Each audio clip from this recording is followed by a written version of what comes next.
Ladies and gentlemen, degenerates of all ages, welcome back to the Die Hard MMA podcast. I'm your boy, as always, Clint, sitting right here on this side of the camera. Welcome to the show. We are back.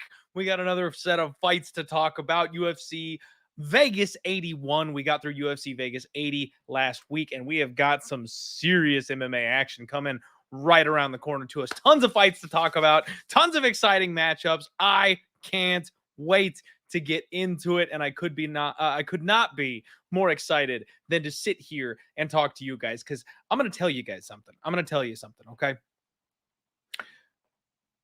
You know what? I'm going to save that. What's up to the chat? I hope everybody in here is doing well, kicking some ass. Of course, as always, my man Mushroom kicking us off. 5 more sleeps. That's right, Mushroom, my guy is right. We've got Air Dog MMA already hanging out, and C-Del making a live show. Let's go. Absolutely should have packed the fireball and the popcorn with you, my friend there. Appreciate you all here being in the chat with me. I know there's playoff baseball, there's Monday Night Football, so we got some competition this time of year. Do me a favor, help me out, help the algorithm out, help Pub Sports Radio out. Smash the like button for me so we can light that thing up like a signal and make sure everybody knows the best damn MMA podcast around is live tonight. Okay, so without further ado, I want to welcome this week's guest to you. He's a new face to the Die Hard MMA podcast. Most of you from the Twitter sphere may already know my man, but he is making his Die Hard debut. Welcome, Mike from the Couch Warrior podcast. Mike, how you doing, man? Muted. My bad. Doing well. Hyped to be on the show, brother. It's a pretty good card we've got here. Not the best, but we've got UFC 294 next week. I've been watching you forever, and you've been on my show before, and I love breaking down fights with you. So super hyped to be here, super hyped to break it down with the chat, and yeah, looking forward. Absolutely, man. It's going to be a good time. Mike and I have done a couple of shows together. It's always fun stuff. So had to bring him on the show and get this thing rolling. If you guys don't know Mike, he's a good one. Give him a follow at Couch Warrior Pod on Twitter, especially. Get over there and check out his content. Mike, as usual, got to start it off with how'd you do last week? Barely made it out. And you know what? Be like Joe Pyfer. That's all I got to say. My guy pulled up. He got the job done for not just me, but pretty much half of Twitter. I saw Pyfer sub and Pyfer round 2 literally saved the night. So it was good. And then Bellator, we squeaked out just a tiny profit. So a decent weekend, and I'm looking forward to keep it rolling. Good deal, man. I'm right there with you. I survived. We dropped 1.26 units-ish, something like that in the end. The Kanako Marotte robbery of a decision going to Vanessa Demopoulos really kind of messed my night up. Now, granted, I probably would have just, broken even as opposed to losing 1 unit. It wasn't a giant swing for me. But a couple bad reads on my part, man. Weird night of fights, though. Really weird night of fights. Montana De La Rosa just refusing to grapple. A lot of people talking about, maybe there was some training stuff with JJ Aldrich that we just weren't privy to, and she was aware she wasn't going to be able to take her down. That's the kind of shit you wish you knew going in. If only someone would tell you if you hit them up. I know, right? That's I didn't have that main line there, but I did get a little bit back on the Nate Maness live bet, man. I know a lot of people were giving me some shit online because they were like, how did you live bet that? It only lasted 2 minutes. I saw the first 30 seconds of that fight and went, shit, I need to get in. Like, my guy, Nate Maness, proved that he can make that cut, still be an offensive juggernaut, and was just too damn big. I mean, we've seen size bullies do well before, but he seems to be onto something down there at 125. I think he's going to die every time he makes the cut there, but it's working for him. So Nate, you Yeah. just keep doing your thing, my guy. And if they give me plus 200 again next time, I'll take it pre-flop. That was my instead of only taking money the line. line hit of the night. Nice. You'll love to see it. That's good shit. And then, of course, Karolina Kowalkiewicz got me again. I got suckered in on Diana Belbita.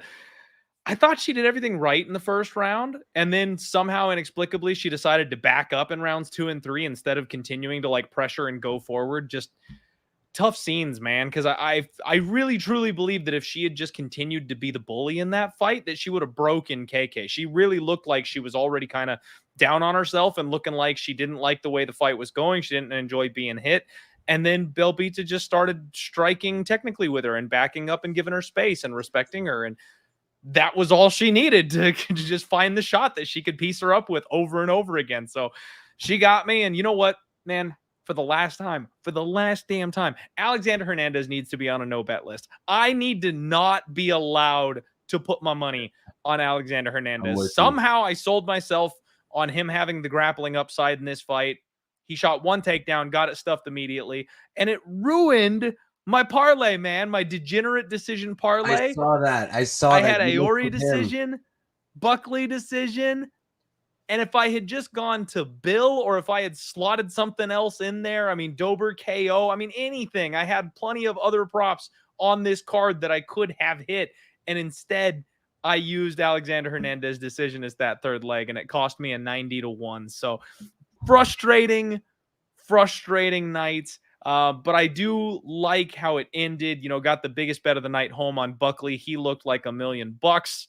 And then I was one of the many on Joe Pyfer sub. Just a little half unit sprinkle on the sub prop. I wasn't one of you maniacs who cashed the round 2 or the round 2 sub specifically. I wasn't quite that in tune.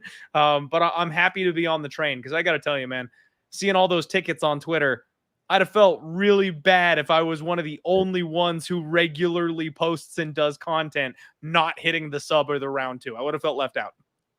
At least to pull it through. Remember when the entire community bet Parker Porter by sub, and then he let us all down against Alan Badeau, I think it was. Yeah, that was the one. At least though, you know what? If the whole ship goes down, you've got good company. Like it's like we can all kind of lament the play together. It's brutal when everyone wins and you're on the sideline. You're like, I could have cashed my 552, but now. All right. So everybody real quick, one more time. This is Mike, the Couch Warrior Pod. We are about to break down UFC Vegas 81 for you guys, but I got to tell you just real quick, short story before we get the show started tonight. This show, we have to give special props and thanks to our guy, Mike, for being here with us tonight because the universe really tried to cancel this podcast like 17 times. It's the most insane week of my life. I am not supposed to be here right now, guys. I am supposed to be in Mexico with my feet kicked up and a freaking margarita in my hand on the beach right now. We were literally Mike and I had scheduled to film this podcast for you and then set it as a premiere instead of going live so that you still had a show this week. We were going to film it on Friday. But what happens instead is over the course of the last couple of weeks, my mother-in-law is in the hospital. My uncle has a cancer scare. My dog went to the emergency vet. And by the way, I was up until 2 a.m. because he relapsed and I had to take him there again last night. Your boy is exhausted. So the combination of was supposed to be on vacation and then all that got scrapped and fell apart. And then we decided to do the show live. And then the dog almost died. So we almost had to cancel the live show. We're here. And I think it's because the universe is telling us we got some good karma coming our way. I think all this came together because we are going to kick some serious ass this week on this show. There's no other reason for why it's happening and why it's happening live. So you folks are in for a treat. We're going to have a hell of a night. I've got a feeling. Let's do it, Clint. Honestly, props to you for still being able to tape the show, man. That's a lot going on.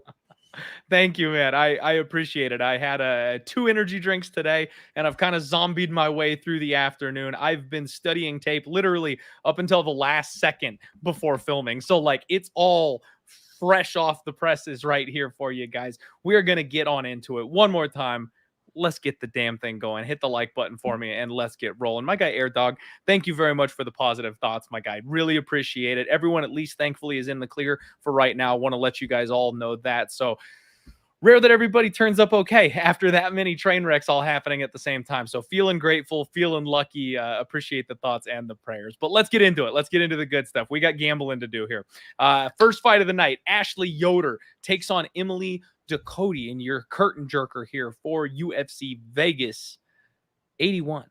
And this is a fun fight, man. This is a really fun fight. I'll be honest with you. I looked at this fight and I didn't really understand. I didn't get the number.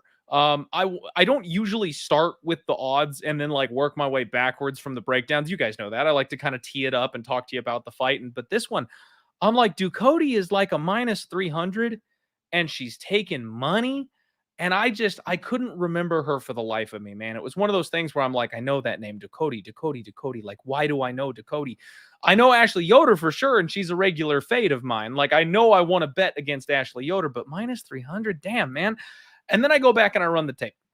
Ducote is maybe the most deceptive 1-2 fighter in the UFC we've had in a long time. Like, she's 29 years old. She's 12-8. None of that sounds overly impressive. But man, like she went with a high volume battle back and forth with Lupe Godinez just 5 months ago. Absolute war. They stood in the pocket. They traded nasty combos, big power shots, hard leg kicks.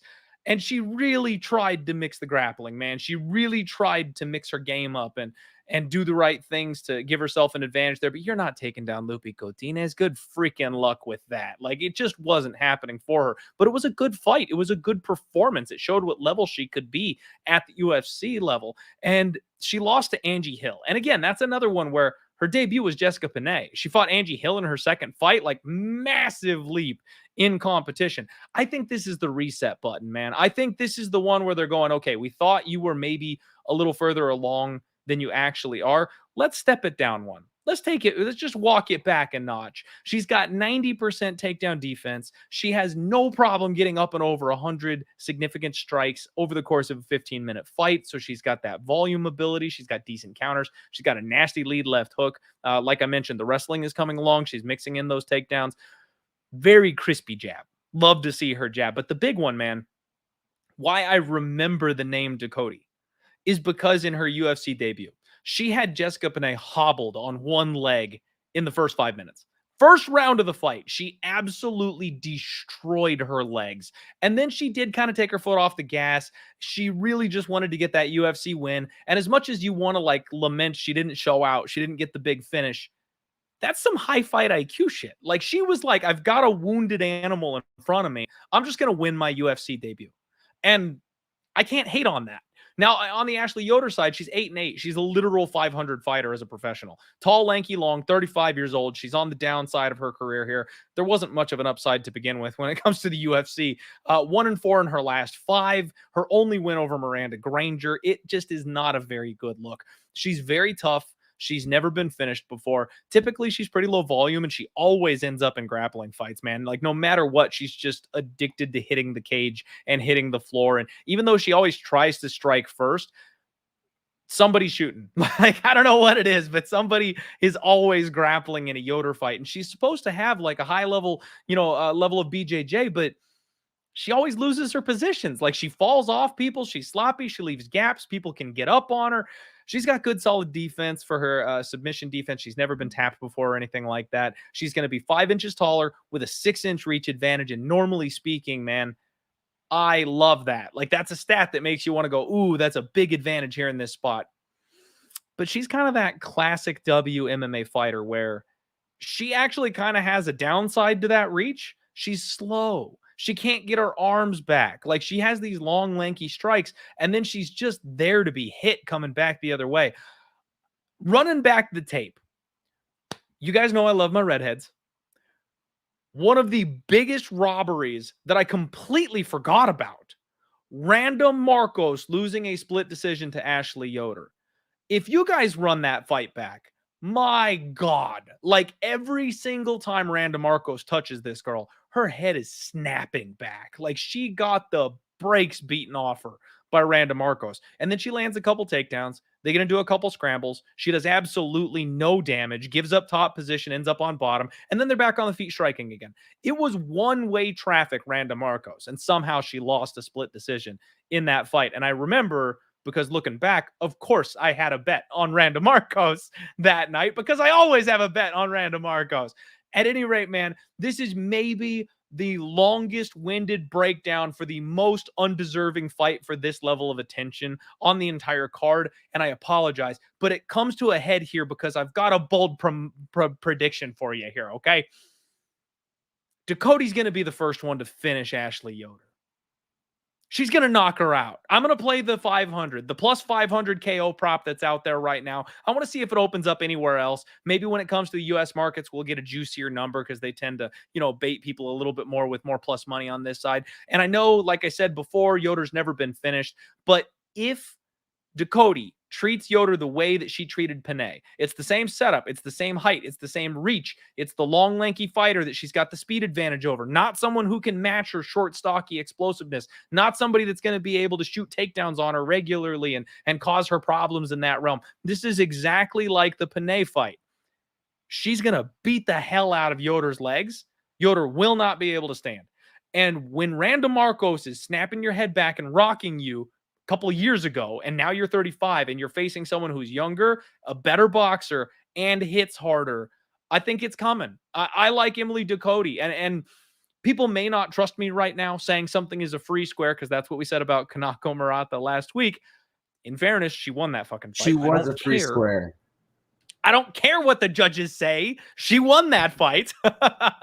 But this is the free square, man. Like, I'm going to probably parlay Emily Ducote. And I know I'm 0-3. Last week, every single WMMA fight, in the UFC at least, that I bet on, I lost. Only Liz Girlrilla over in Bellator was able to save my WMMA record last week. But I'm going right back to the well.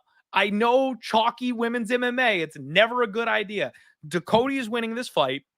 And Ducote's going to knock out Ashley Yoder, probably with leg kicks. I'm sorry, Mike. Like I said, took way too long for that breakdown. My friend, what do you have to say about this one? Honestly, not much more. I mean, you hit the nail on the head, and I'm with you 100% on that knockout. I was actually really hyped that you brought that up because I saw it the plus 500.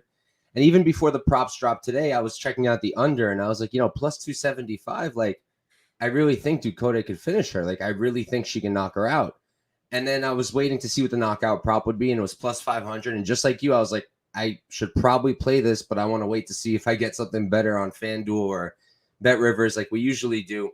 We'll see, but I really hope so because, man, her counter game is so good. She's got that output, and the competition is so much higher that she's been facing and losing to. Like Angela Hill, we know Angela Hill. Like, the woman can fight, the woman can scrap, she can strike, and she's only losing to the best, and she still competed, and then in the Loopy fight, I thought that was a great performance, all things considered. Loopy is also very, very good, and Yoder, 35 years old, coming off of this layoff.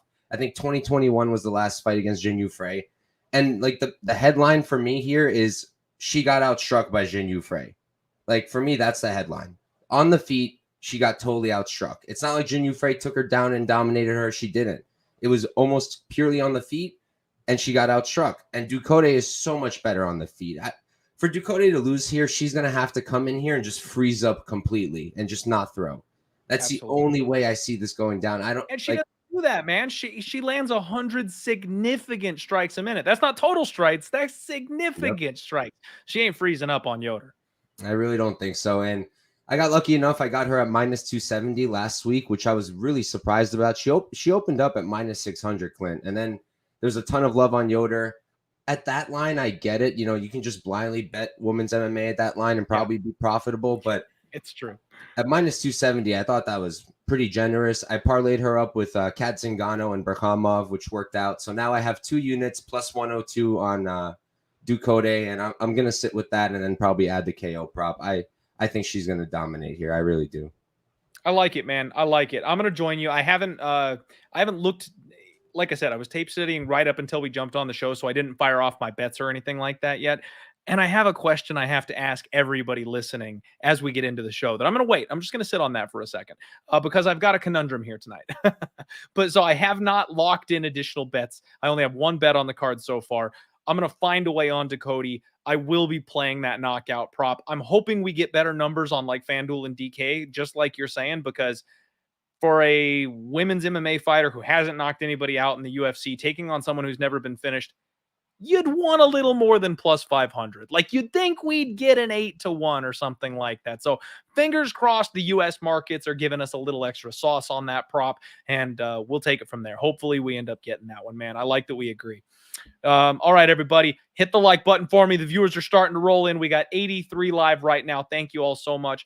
For those of you who are digging the degenerate action. And of course, later on, I'm going to shout out the sponsors of the show, but I got to get this one to you right now, because if you like your football, or if you just like chances at free money, the game kicks off in like what, 20, 25 minutes. And our sponsor, Bet Openly, this is our man Gino. They're running a giveaway contest. They're giving away $1,000 to anybody with a Bet Openly account if you can enter this contest. Exact score of the game. If you get it correct tonight, you win $500. Exact yards for the first touchdown gets $150. Exact yards for the first field goal of the game also gets $150. And I think there's a couple of other things like the longest reception, all that kind of stuff. I'm going to go ahead and stick the link to that tweet in the chat. So if you guys want to get into that contest, if you've already got a Bet Openly account, go check it out. They're literally giving away free money. Next up, you got Chris Gutierrez taking on Alatengheili. And fight ready, baby. We almost got there with Aori Quilang. Geez, why do I say that? Harichi Long. We almost got there with Harichi Long. I have such a hard time with his name because I read it the way it's spelled. We almost got there with him last week. He was in the decision prop parlay. I should have just taken the decision prop. It was like plus 275. I felt really good about it. And then I was like, I'll just throw it in the parlay instead of playing it straight. Missed opportunity, man. That's my fault. That is my fault. But Fight Ready has a big exposure this week. You know, they've got a couple of guys on the card you always love to see when gyms and camps are training together, they're fighting together, they're working together, everyone's peaking at the same time. It's good stuff. You like to see it. It gives me, in my opinion at least, I think there's a slight edge for fighters when the team is all ready to go at the same time here. But he's got a tough test in front of him. Gutierrez, he was supposed to be fighting Montel Jackson last week. That got canned. He filled in here on short notice. And everyone knows Gutierrez, right? He's getting a bit of a step down in this spot. Tried to take on Pedro Munoz. Weird fight. Like, he just never really seemed like he was in it. Now, I don't know if we should be giving all the due credit to Pedro Munoz for shutting him down, or if he had an off night. I'm not entirely certain why that was the way it was, but he just didn't look like Gutierrez in that spot, man. We know he's got good hands. We know he's got good footwork. He does like to run away from his opponents, lots of side-to-side movement, and then he's the king of the leg kicks, right? We know he's just going to beat the hell out of your calves over the course of the fight. He's got a 1-inch reach advantage. He'll be 4 inches taller, and he's got a 74% takedown defense. Gutierrez is a very tough man to get to the ground, and he's even harder to keep there if you get him down there. Now, that's kind of the problem here for me, because Alatengheili, that's his whole game. He's a strong offensive wrestler. And honestly, man, he's a low-volume striker. He's got big power, especially in that left hand. But he hasn't fought the best level of competition so far here in the UFC. And he really wants to knock people out. He just doesn't throw enough to do it. So then he gets away from the wrestling because he wants to hit people. And then he doesn't throw enough to hurt people. His fights end up being way closer than they should be. And that always makes me really concerned if I'm considering betting this man. Looking at his Instagram, you know, obviously we know he's at Fight Ready, but it seems like he's getting work in directly with the man himself over there, Henry Cejudo. You got to think that's going to help out the game plan, especially the wrestling. But he needs a bigger sense of urgency, in my opinion, man. If he has that sense of urgency and he comes forward and he pushes the pace and he throws hands and he puts it all together, I actually think he could be a bit of a force. He's very physically strong. He hits really hard. He's got a well-rounded skill set. My problem is I just don't think he's got enough urgency. I think this is going to be close, man. I kind of feel like Gutierrez is going to win the volume battle. And if Alateng can't do enough with the takedowns, he's going to lose a close one. So I'm going to pick Gutierrez here in this spot, but I'm not sure I'm going to bet him. And let me see what the line is. They don't have one right now where I'm looking, so let me switch books here. Bear with me just 1 second. There we go. There's martial arts. We have got a opener of -275. So yeah, that's I hate Chris Gutierrez at that kind of a number just because he's another guy that fights so closely with his opponents. I don't like to lay big chalk on a fight that could be a split. You know what I mean? So what do you make of this one, Mike? What are you doing here? Well, first off, on Bet Online, believe it or not, it was actually Alatengheili opening up at -225. Really? Gutierrez at +190. That seems like a mistake. Yeah, that lasted all of 14 minutes. And then the line had flipped. But that, I wish, man. I wish. But yeah, for me, this is Gutierrez all day long. I had him against Montel Jackson at +195, and I was pretty bummed to lose that ticket. Thought it would be a close fight. But for this one, I think it's a favorable matchup. He's got really good takedown defense, like very solid. And it took a guy like Cody Durden to really dominate him in the grappling. Mm-hmm. And this is no Cody Durden. You know, while exactly. While Haley, he might have like good wrestling. He does have solid wrestling. I've got 2 issues with it. First of all, he doesn't really go to it often enough where he should be.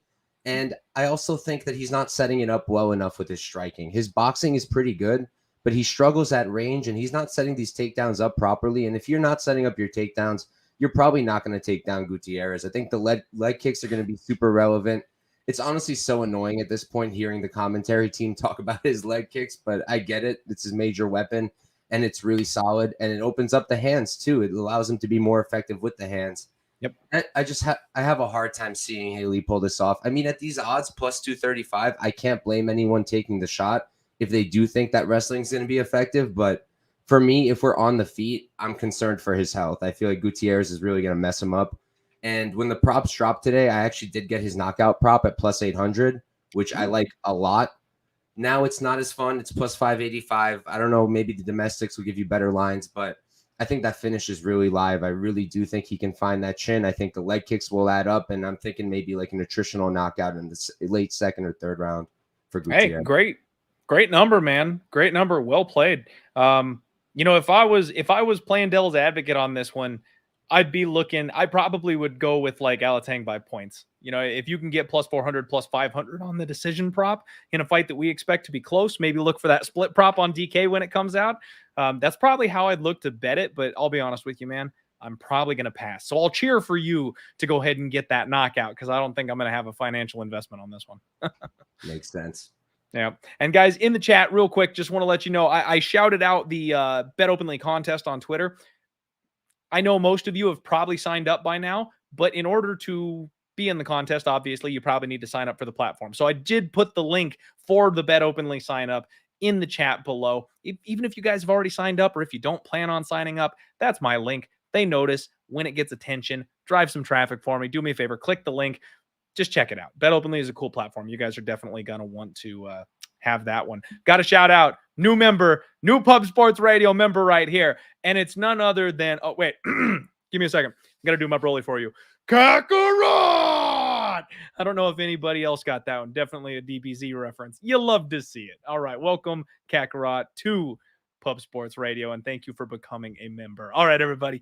Next fight up, we've got Irina Alekseeva taking on Melissa Dixon. A couple of names that I am not overly familiar with, man. I will be honest with you here. This is a spot that I just really don't feel great about. We've got a couple of women's MMA fights on this card that are fresh faces, I guess we should say. So not a whole lot to know just yet. We've got Russian Ronda, right? Alekseeva, that's what everybody knows her as. 5-1, made her UFC debut. Big weight miss against Stephanie Edgar. And I actually thought she was going to get handled by Stephanie Edgar. The fact of the matter is, man, I've been talking about physicality in women's MMA for a long, long time. And she is the definition of physicality in women's MMA. She is big. She is a size bully. She comes forward. She's aggressive. And she is just disrespectful. Like she just wants to take your best punch and then hit you harder. And in women's MMA, that seems to work at a higher rate than I'd say, men's MMA. Like at a certain point, the skill edge in men's MMA is too great that these guys like Trevor Peek, they fall short because they just can't maul the guy in front of them. You got to be a special freak like DDP to be able to pull that off at the championship level, right? But with women's MMA, you can go a whole lot higher up the chain before it becomes an issue. And I think Alekseeva is going to get carried by that ability for a long, long time. She's going to have a 4-inch reach advantage here in this spot. The UFC newcomer, Melissa Dixon, is 5-0 undefeated. She's 32 years old. So sketchy, a little too old for me to consider her like a prospect. If she was 28, that'd be a bit of a different story, but 32, you're already kind of like at your peak and maybe ready for your downcline. So it's a little weird to me that they're getting her going at 5-0 here at this point, but she's a BJJ brown belt and her entire game is grappling.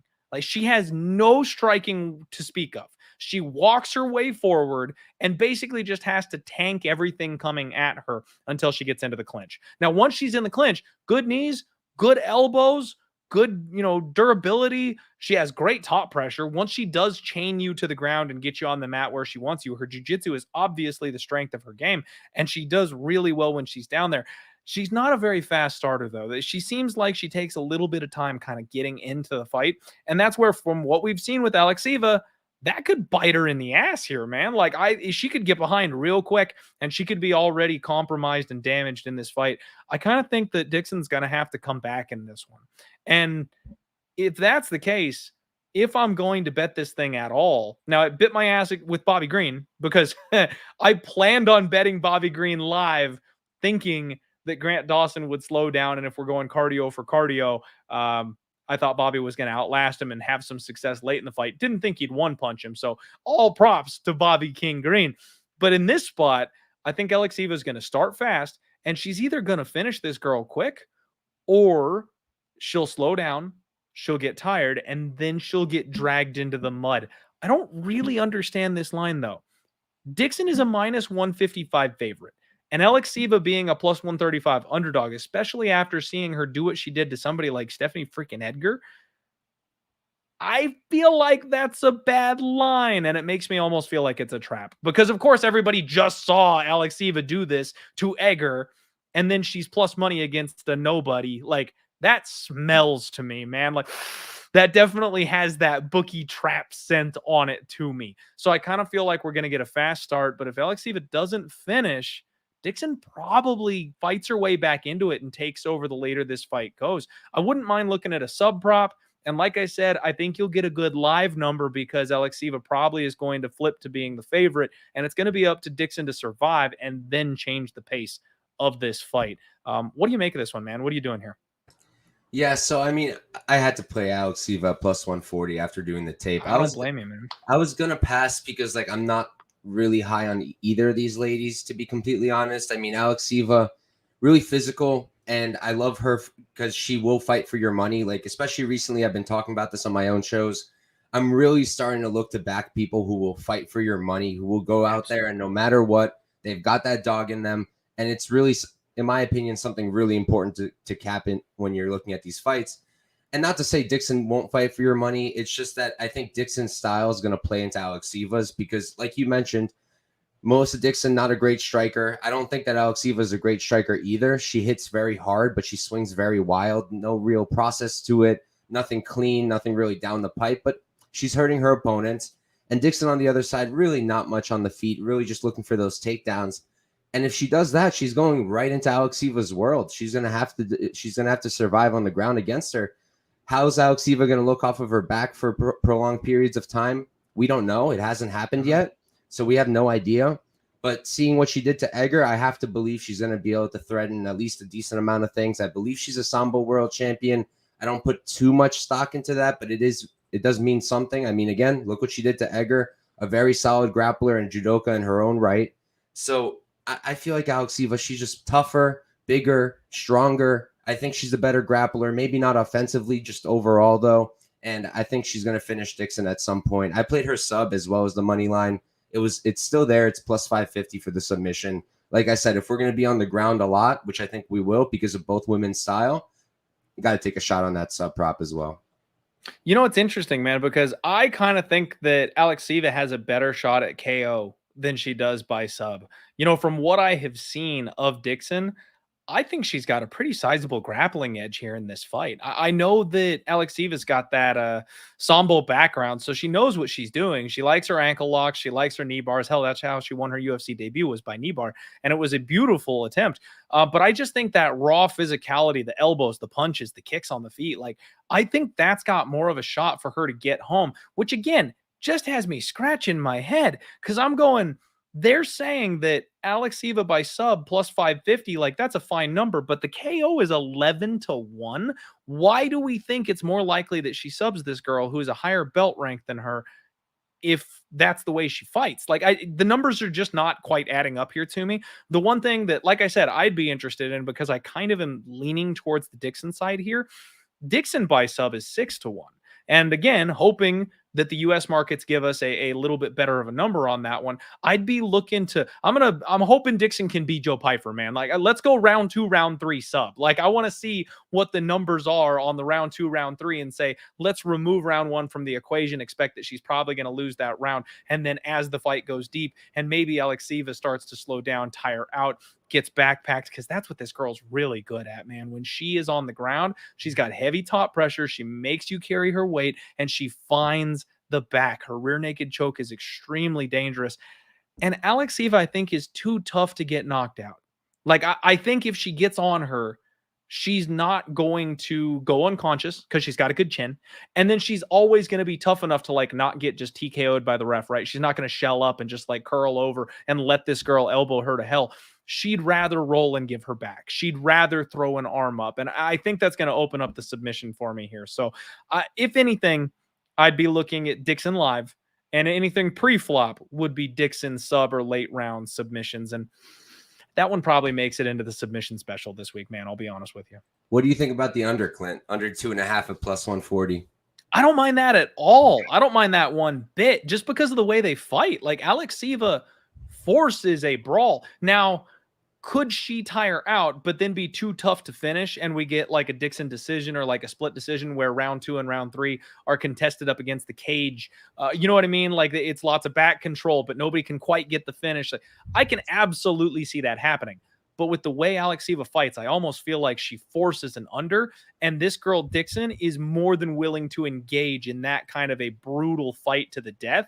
You got to have two parties to tango, man. And I think we've got the girl to do it here. So I don't mind that under 2.5. Sweet. I've been considering it too. Me too. Not a bad look. Not a bad look. I'm glad you mentioned it before we got to the end of that one. All right, everybody, here we go. Next fight up, we have got Terrance T-Rex McKinney taking on UFC newcomer Brendon Marotte. I'm not sure how to pronounce that. We do have a lot of UFC newcomers this week on the show, man. There's a lot of brand new fighters, people we had to familiarize ourselves with. So we're going to do our best to tell you about these folks, where they come from, how they fight, and then you guys can use that information to make some hopefully better informed betting decisions yourself. Now, T-Rex, do I need to introduce you to T-Rex? We know all about Terrance freaking McKinney. The dude is a special athlete, and he is just turning this thing around, turn and burn, man. He's looking for as many 50K bonuses as he can get his hands on, and I do not blame him. He is must-see TV every single time he steps in there. Big power, really fast, great frame for the weight class. He's tall, he's long. He does have a little bit of tall man's defense, and I really honestly think he's chinny. This man can't take much damage coming back the opposite direction. And maybe the bigger issue is the gas tank. He's got about 7 minutes worth of cardio. And if he does not kill you in that 7 minutes, he just doesn't have a whole lot left to offer. Now, if you're not quite UFC caliber, I actually think T-Rex can kind of fall back on his wrestling. And there will be some people that he'll be able to like hit takedowns on and then be able to survive for a decision win or something like that. And frankly, Brendon might be one of those guys that he could do that to. So there's gonna eventually be a day where we get a what the fuck over with Terrance McKinney, where it gets to the cards and everyone's like, how did that happen? It's coming, folks. It's coming. Not today. This kid, Brendon, 8-1, making his debut, 26 years old. He's a member of the New England Cartel. So you know those guys that know how to box. They're all very tough. They're very durable. They like to stand in the pocket and trade. They are tanks, every single one of them. It's so weird to me where guys from certain fight camps just kind of tend to be like each other. That doesn't make sense to me. They're not related. They're not cousins. They don't have the same blood, but they're all durable as fuck from the same fight camp. Like, how does that happen? I don't understand how all the guys from the same camp just end up having chins of steel. Anyway, Shoot box. yeah, shoot the box. I mean, the water's good over there, though. We know that. So that's a different story. No, so man, this guy, his fighting style is interesting. He plays with his hands really low. He's got that fast twitch muscle. He likes to rely on that head movement, minding the range, getting out of distance, long jab, tries to kind of walk his opponents down, even though his hands are low. That's going to get him hit. Someone's going to catch him with that, but he's good enough so far to make it work for him. So here we go. He's got a long teep kick that he likes to maintain that distance. He flips it to the side kick sometimes, and he does a really good job of just kind of sliding in and out of that range. He does a real good job monitoring when he can hit and when he can't get hit back. He just kind of glides. I really like the way he moves, to be honest there. And he does a good job of changing levels when he needs to. There have been a couple times in some of his regional fights where we've seen him get clipped, get hurt, and he forces the takedowns. He rides the body lock. He knows what to do to buy the time he needs to. The one thing that I worry about, though, is he does get a little over aggressive. Like in the grappling realm, if he ever actually hits a takedown, he falls off his opponents a lot. He doesn't have a great top control game or anything like that. He's kind of better off grabbing you by the body lock and then just pinning you up against the fence until he gets his air back, quite frankly. But he doesn't seem to do well with body shots. Man, I know T-Rex is going to be a huge favorite in this one, and I hate that always, every time, because his money line is basically his inside the distance prop every time, right? Like you just don't need to lay that kind of chalk on a guy that dies like this. And I hate betting on bad chins and bad cardio, and Terrance has both of them, but his offense kind of makes up for it. So you got to justify it at least a little bit there. I don't think Brendon is the guy that's going to get T-Rex out of there, especially playing with his hands low, especially when he's weak to the body, especially when he shoots sloppy takedowns. What I think is we get the flip the script this week, man. I think this is the time where we see Terrance McKinney's grappling shine again. He's going to be like Joe. He's going to be like Joe Pyfer, where everyone's expecting a banger of a striking match. But as soon as he hurts this guy, he's going to be tough enough not to go out, and then he's going to shoot. And we're going to get another Darce or a guillotine, I think, out of T-Rex Terrance McKinney. People forget how good this guy is at grappling. So another, believe it or not, sub call from me. I do think it's T-Rex. I do think it's McKinney round one, like it always is. But I think it's sub instead of KO. What about you, Mike? Again, I'm with you here, man. And I really liked your first point, because I've been thinking this for so long now with McKinney. Like, eventually he's gonna get someone who's gonna be tough enough to last, but at the same time, somebody who's not gonna be tough enough to exhaust him, to really make him work to the point where he's gonna break. Eventually, we are gonna see that, and that's why I really don't like playing the round one props. Maybe round one sub, I'll check that one out if it's like plus 350, something like that. That might be interesting. I do think he's gonna submit him. I do think it's the ground game that's gonna get it done. Look, if UFC fights were 5 minutes, McKinney would be top 5, if not champion, at 155. The dude could knock out anyone in that short period of time. The power's insane.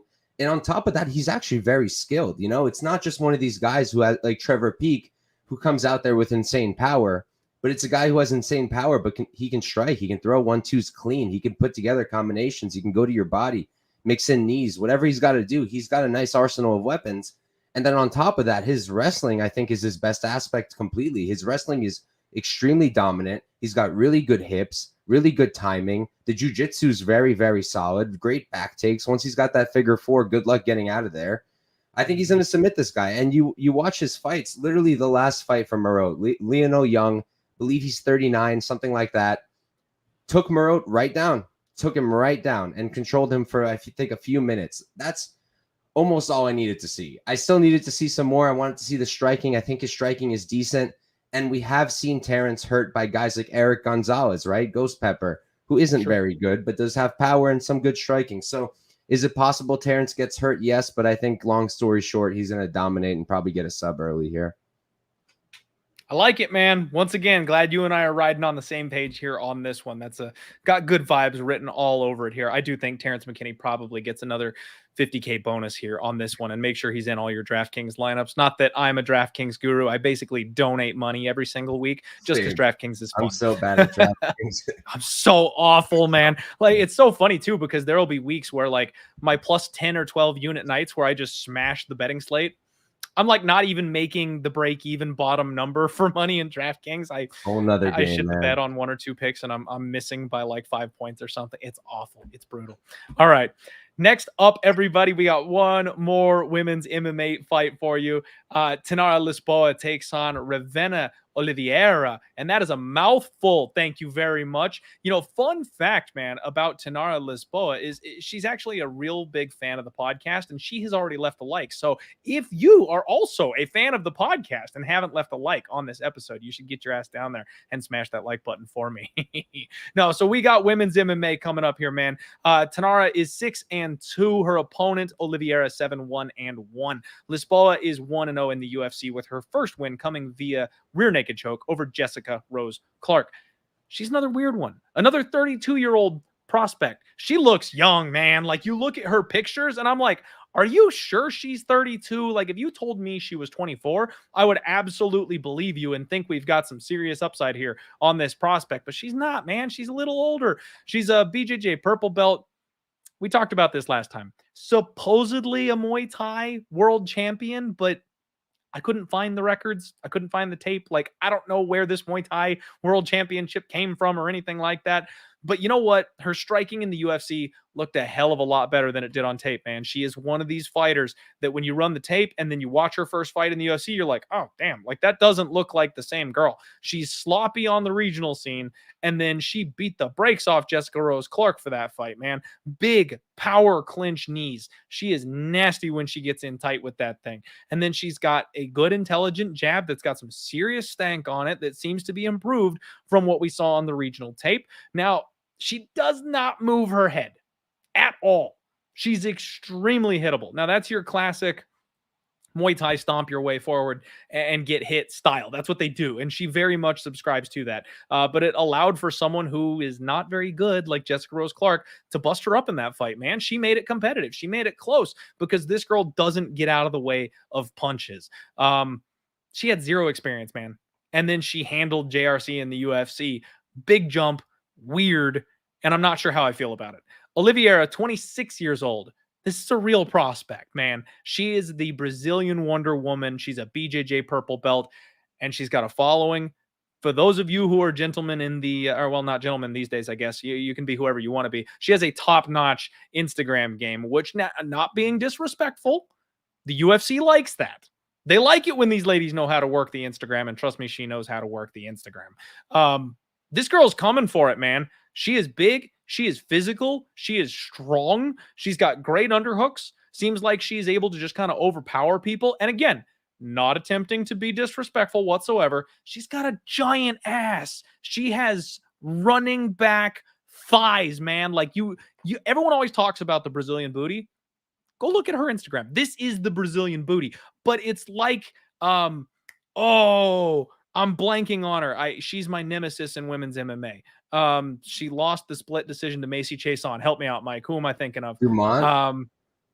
Dumont. Yes, Norma Dumont. She reminds me of Norma Dumont, where it's like all tree trunk from the waist down. You know what I mean? Like, she is slim. She is in serious shape. And then you get to her hips and her thighs and you're like, damn. Like, so she pushes these women around. They're not going to move her when she gets them up against the cage. Very strong. I like what I see. And she swings with bad intentions. She's another one who's like really cutesy with the interviews and, does a good job of smiling real pretty. But then you lock the cage door and she's a savage. She wants to break your face. I love that. I absolutely love that. So I actually really like Oliveira as a prospect here. And one thing I really love about her is that she's not just like running through people in the first round. We see that a lot with these like fraudulent prospects where they're just destroying people in the first round of every single fight. She's got several round 2 and round 3 finishes. So she can maintain pace. We don't have to worry about the gas tank. We've already checked that out on the regional scene. We know she can go a good 10, 12, 15 minutes if she needs to and keep her finishing ability that entire time. I like Oliveira here, man. I really do. I think this is the spot where the UFC is striking while the iron is hot. Lisboa was a great experiment. She did beat Jessica Rose Clark, but Oliveira is definitely the real prospect here. And it's interesting to me because Lisboa is the minus 325 favorite. And frankly, I just think that's wrong. Like maybe she should be the favorite. You know, I'm not arguing that Oliveira should be the favorite here, but they've got the same amount of experience. She's much younger than her opponent. And her last fight was like 2 months ago. She's fresh. She's ready to go. And frankly, if you're going life and death with Jessica Rose Clark, I don't know that there's much of a future for you in the UFC. So I think the dog shot on Oliveira is definitely the only thing that makes sense here to me. And just one final note, man. Got to mention, she cosplayed Raven from Teen Titans. Okay, my heart, be still. I couldn't be in more love with this girl if it was. There's no way possible. I just couldn't like her even more. She's a nerd. She cosplays, and nobody gives Teen Titans its props. So the fact that she went with Raven, oh, I'm sold. New simp, we're all over it. Mike, what are you doing on this fight? Yeah, man, I wish I was as high as you on Oliveira. I really do. I saw the price and I was like, all right, women's MMA. Lisboa, only one fight in the UFC. Jessica Rose Clark. Let me see what I got with this plus 300 underdog. And honestly, I was pretty disappointed. I feel like her striking is pretty bad. She's like pretty sloppy. There's some moments where she's got like pretty nice 1-2s and whatnot, but for the most part, she's throwing wild strikes. I just really don't like it. And she's very hittable. And Lisboa, I'm with you. This whole like world Muay Thai champion, I feel like it's like when you hear from like Fury FC promotions, right? They're like, he's a world champion. Yeah, in Fury FC. So it's probably something like that. But I actually think her striking looked really good. Like I didn't remember it looking that crisp. I agree. I thought it looked really crisp. I was super impressed. Because also I just remember the sub. So I was like, oh, she's a grappler. And then I ran the tape and I was like, nah, she can strike. And her grappling's pretty good too. You know, I haven't seen Oliveira's takedown defense tested too much, so I can't really say with a lot of certainty that she's going to not have good takedown defense. But Lisboa, I was talking about it earlier in another fight, setting up takedowns. You know, she can set up takedowns because she's got that striking. She's got that clean striking and those combinations. And then she can follow up with the takedowns. So honestly, I think she finishes Oliveira at a high clip. Do I want to parlay her? Absolutely not. I've got no interest in doing that. I've learned my lessons and I've retired from doing that, especially after Marotte last week, because even when we're right and we deserve it, it'll still go wrong. So it's just there's no point. But I did take her ITD at minus 125. I would have liked a plus number, but I do think she finishes more often than not. I just think she's a very dangerous woman, and seeing the striking defense of Oliveira, I don't like it very much. In terms of props, like Lisboa by KO would be interesting, but not at plus 350 really, because she could submit her too possibly. The under was my first thought. I really wanted to play the under, but at minus 150 at this weight class, the bookies are asking a lot. So I'm gonna stick with my ITD for one unit, and I like Lisboa quite a bit. Okay. All right. Some disagreement here from the boys. You know, no problem, man. You love to see it. It's great to get differing views for the listeners here. It's interesting to me, though, that this under 2.5 is minus 150 when the Alekseeva one is plus 140. Like, I don't know. I would think that we'd get a better number than that, but maybe that just shows what kind of fight we're working with here. And I do think that both women here are definitely live to do damage in any realm they want to take this fight. So I don't hate the inside the distance shot. I would want the price to be a little bit better than that personally. Oliveira seems like she's pretty tough to me, but good luck, man. We're going to be head to head here on this one in some way, shape, or form. Real quick, I got to shout out my guy Kakarot. Says, no disrespect, but every time I turn away and Mike talks, all I hear in my head is Pauly Shore. And I hate you, Kakarot, because now I can't hear anything different. He says the Weasel knows his stuff. Kakarot is a absolute gentleman for this comment, because for those of you who are too young to know who Pauly Shore is, you need to go back and watch Biodome or something along those lines. Watch Encino Man. Now that's the good one. Mike, do me one favor real quick. I just need you to say Wheezy the Juice. Wheezy the Juice? Wheezy the Juice.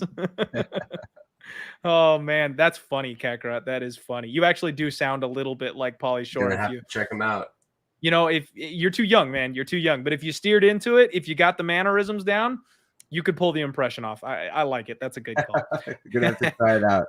All right, everybody, real quick, let's pay a couple bills here. First and foremost, this is Pub Sports Radio. You know, this is where we do the show week in, week out. We've got all kinds of free betting content for you. We're covering every single sport under the sun. The boys are live right now for the Monday Night Football game. So, you know, once the pod is over, obviously, jump on over and check out that live bet stream for all the other sports going on. But not only that, we're giving away free money every single week. Pubsportsradio.com. No sign-up fee, but the winner of this prediction contest gets $100 every single week. It is glorious. Last week, Adam Cool with 535 points got $100 shipped off to him for taking this thing down. Pick your fighter, pick your round, pick your method. Winner at the end of the event gets $100. It is that simple. Make sure you check it out. Thank you guys for supporting us here at Pub Sports Radio. Next, if you want to support me, or if you want to be like me and my man Mushroom and wear matching shirts, you can go over to the Die Hard merch shop here.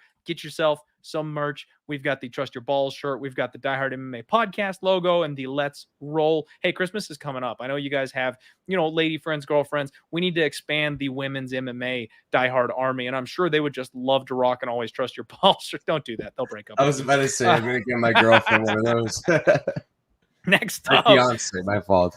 There you go. There you got. That takes a while to get used to, man. She'd kill me. She'd kill me for her if she heard that. That's why I corrected it. Hopefully she's not listening to this one then. Oh man, Spectation Sports. If you guys like regional MMA, this is the place to be. Iowa Fight Series WXC coming up this month. Use promo code DieHard when you sign up for 20% off. And you're going to get a lot of young up-and-coming contenders. We're going to watch them as they grow and develop before they get to the Contender Series, before they get to the UFC. This is a wonderful tool for MMA fans. And hey, who doesn't love more MMA action? Check out Spectation Sports. And then, of course, the Sharp app. If you guys want to tail professional gamblers, if you like models, if you like stats, if you like numbers, check out the Sharp app. And in fact, one of the coaches has a very rare 3-unit play tonight on the football game that just got started. I have tailed it myself. Green Bay Packers plus 2.5. That's his best bet for the week. He's been on an absolute roll. And I know that, so I can pass that information along to you. If you guys want to tail, I've already got my bet in too. So you're just riding with me. Good luck. Last but certainly not least, Bet Openly. I talked about this one before. You guys need to know Bet Openly. If you're not on it, you should be. It's peer-to-peer betting. We cut out the middleman. 1% juice. Instead of laying minus 110, you're getting plus 100 on everything. I've only been with Bet Openly for a month or two now at this point, a couple months, and I've already saved $1,000. Literally. Just because I've been getting better numbers on every single thing that I play. Win, lose, doesn't matter. Long term, you are saving money on this platform. So you go head to head with other players who want the opposite of your action. But look at these numbers. Let's just get started here. Alekseeva, you can get plus 133 on her. You can lay minus 133 with Dixon, whereas she's minus 155 at any other book right now. Sodiq Yusuff is a minus 160, minus 165 favorite in the main event. He's minus 150 here, whereas Edson Barboza as the plus 135, plus 140 underdog, you are getting the extra 10 cents on him as well. Does not matter which side of the fence you're on, you're getting a better number. Check out Bet Openly. I put the link in the show description below. It'll be there for you guys afterwards. And I did already link it here in the chat, so just scroll back. I'll post it again for you guys who are here live. Thank you all so much for rocking with us again. We've got 107 live viewers. I'm joined by Mike, the Couch Warrior, and we're going to finish up this card here for you folks. Next up, Darren the Damage Elkins makes his return to the cage, taking on downtown TJ Brown. That's a pretty solid matchup of nicknames, Mike. I'm happy with that one. It's a good one. It's a good right? Like that's, yeah, it doesn't get much better than that, man. That's a good set of names there. You guys know I love me some damage, right?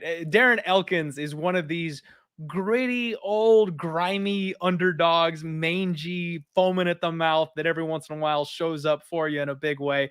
I love this guy. The name could not be more perfect. They call him the Damage because he just tanks everything that you've got to throw at him and then comes back and tries to turn the tables on you late. Impeccable cardio. He's not the most skilled, not the most talented, not the most athletically gifted, but he's got a brick for a head and he never stops moving forward. And that's enough to beat a lot of these guys. His opponent in this spot, TJ Brown, is a former Glory MMA fighter, which, these days we have questions about. I used to be pretty high on the Glory MMA camp, and now we're all kind of looking back in hindsight and going, interesting. Should we have been so high? Anyway, TJ Brown, honestly, man, he's kind of hit journeyman fighter status for me at this point. 33 years old, 17-10. It's not a fantastic record, but he's one of these guys that finds a way to lose. He's not terrible. He's not bad. He doesn't suck. He's very skilled. But his decision-making in fight seems to just have some hiccups every once in a while.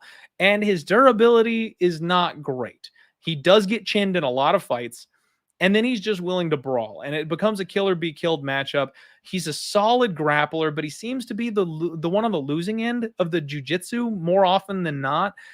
It's tough to trust TJ Brown. And quite frankly, man, I'm a little surprised at this line. I've said that a lot tonight. TJ Brown is a minus 200 favorite. This is one of those spots where, quite simply, Mike, TJ Brown shouldn't be a minus 200 favorite against anybody. Period. Like, that's it. Like, end of the breakdown. He should not be minus 200 over anybody. I think he's getting a lot of credit for looking really good against Bill Aljo in his last fight. He did everything well. He had Bill rocked. He had him hurt. He backed him up. He looked really great in that fight. And then just one shot clipped him, put him on skates, and he got tapped out immediately in the second round. Like, he can't put it together for a full 15 minutes against a decent level of competition. And you look at the guys on his record, you look at the names that he's beaten. Eric Silva, okay. Charles Rosa, he out-wrestled the guy who gets out-wrestled by literally everybody. Kai Kamaka by split. I actually think that was a bad decision. Kai Kamaka has looked pretty good over at the PFL since, but I felt like he was the one that won that fight. And then he's got losses to Jordan Griffin, Danny Chavez, Shayilan Nordenbecki. Like, he doesn't have good wins in the UFC whatsoever. And he's a 500 fighter at this point. This is a huge step up, in my opinion. Well, I'm not up, I guess. Maybe, okay, that's maybe a little bit too far. It's a step down for Darren Elkins. I'll say it that way. Okay, Darren Elkins is getting a break in competition here from what he's faced a lot lately.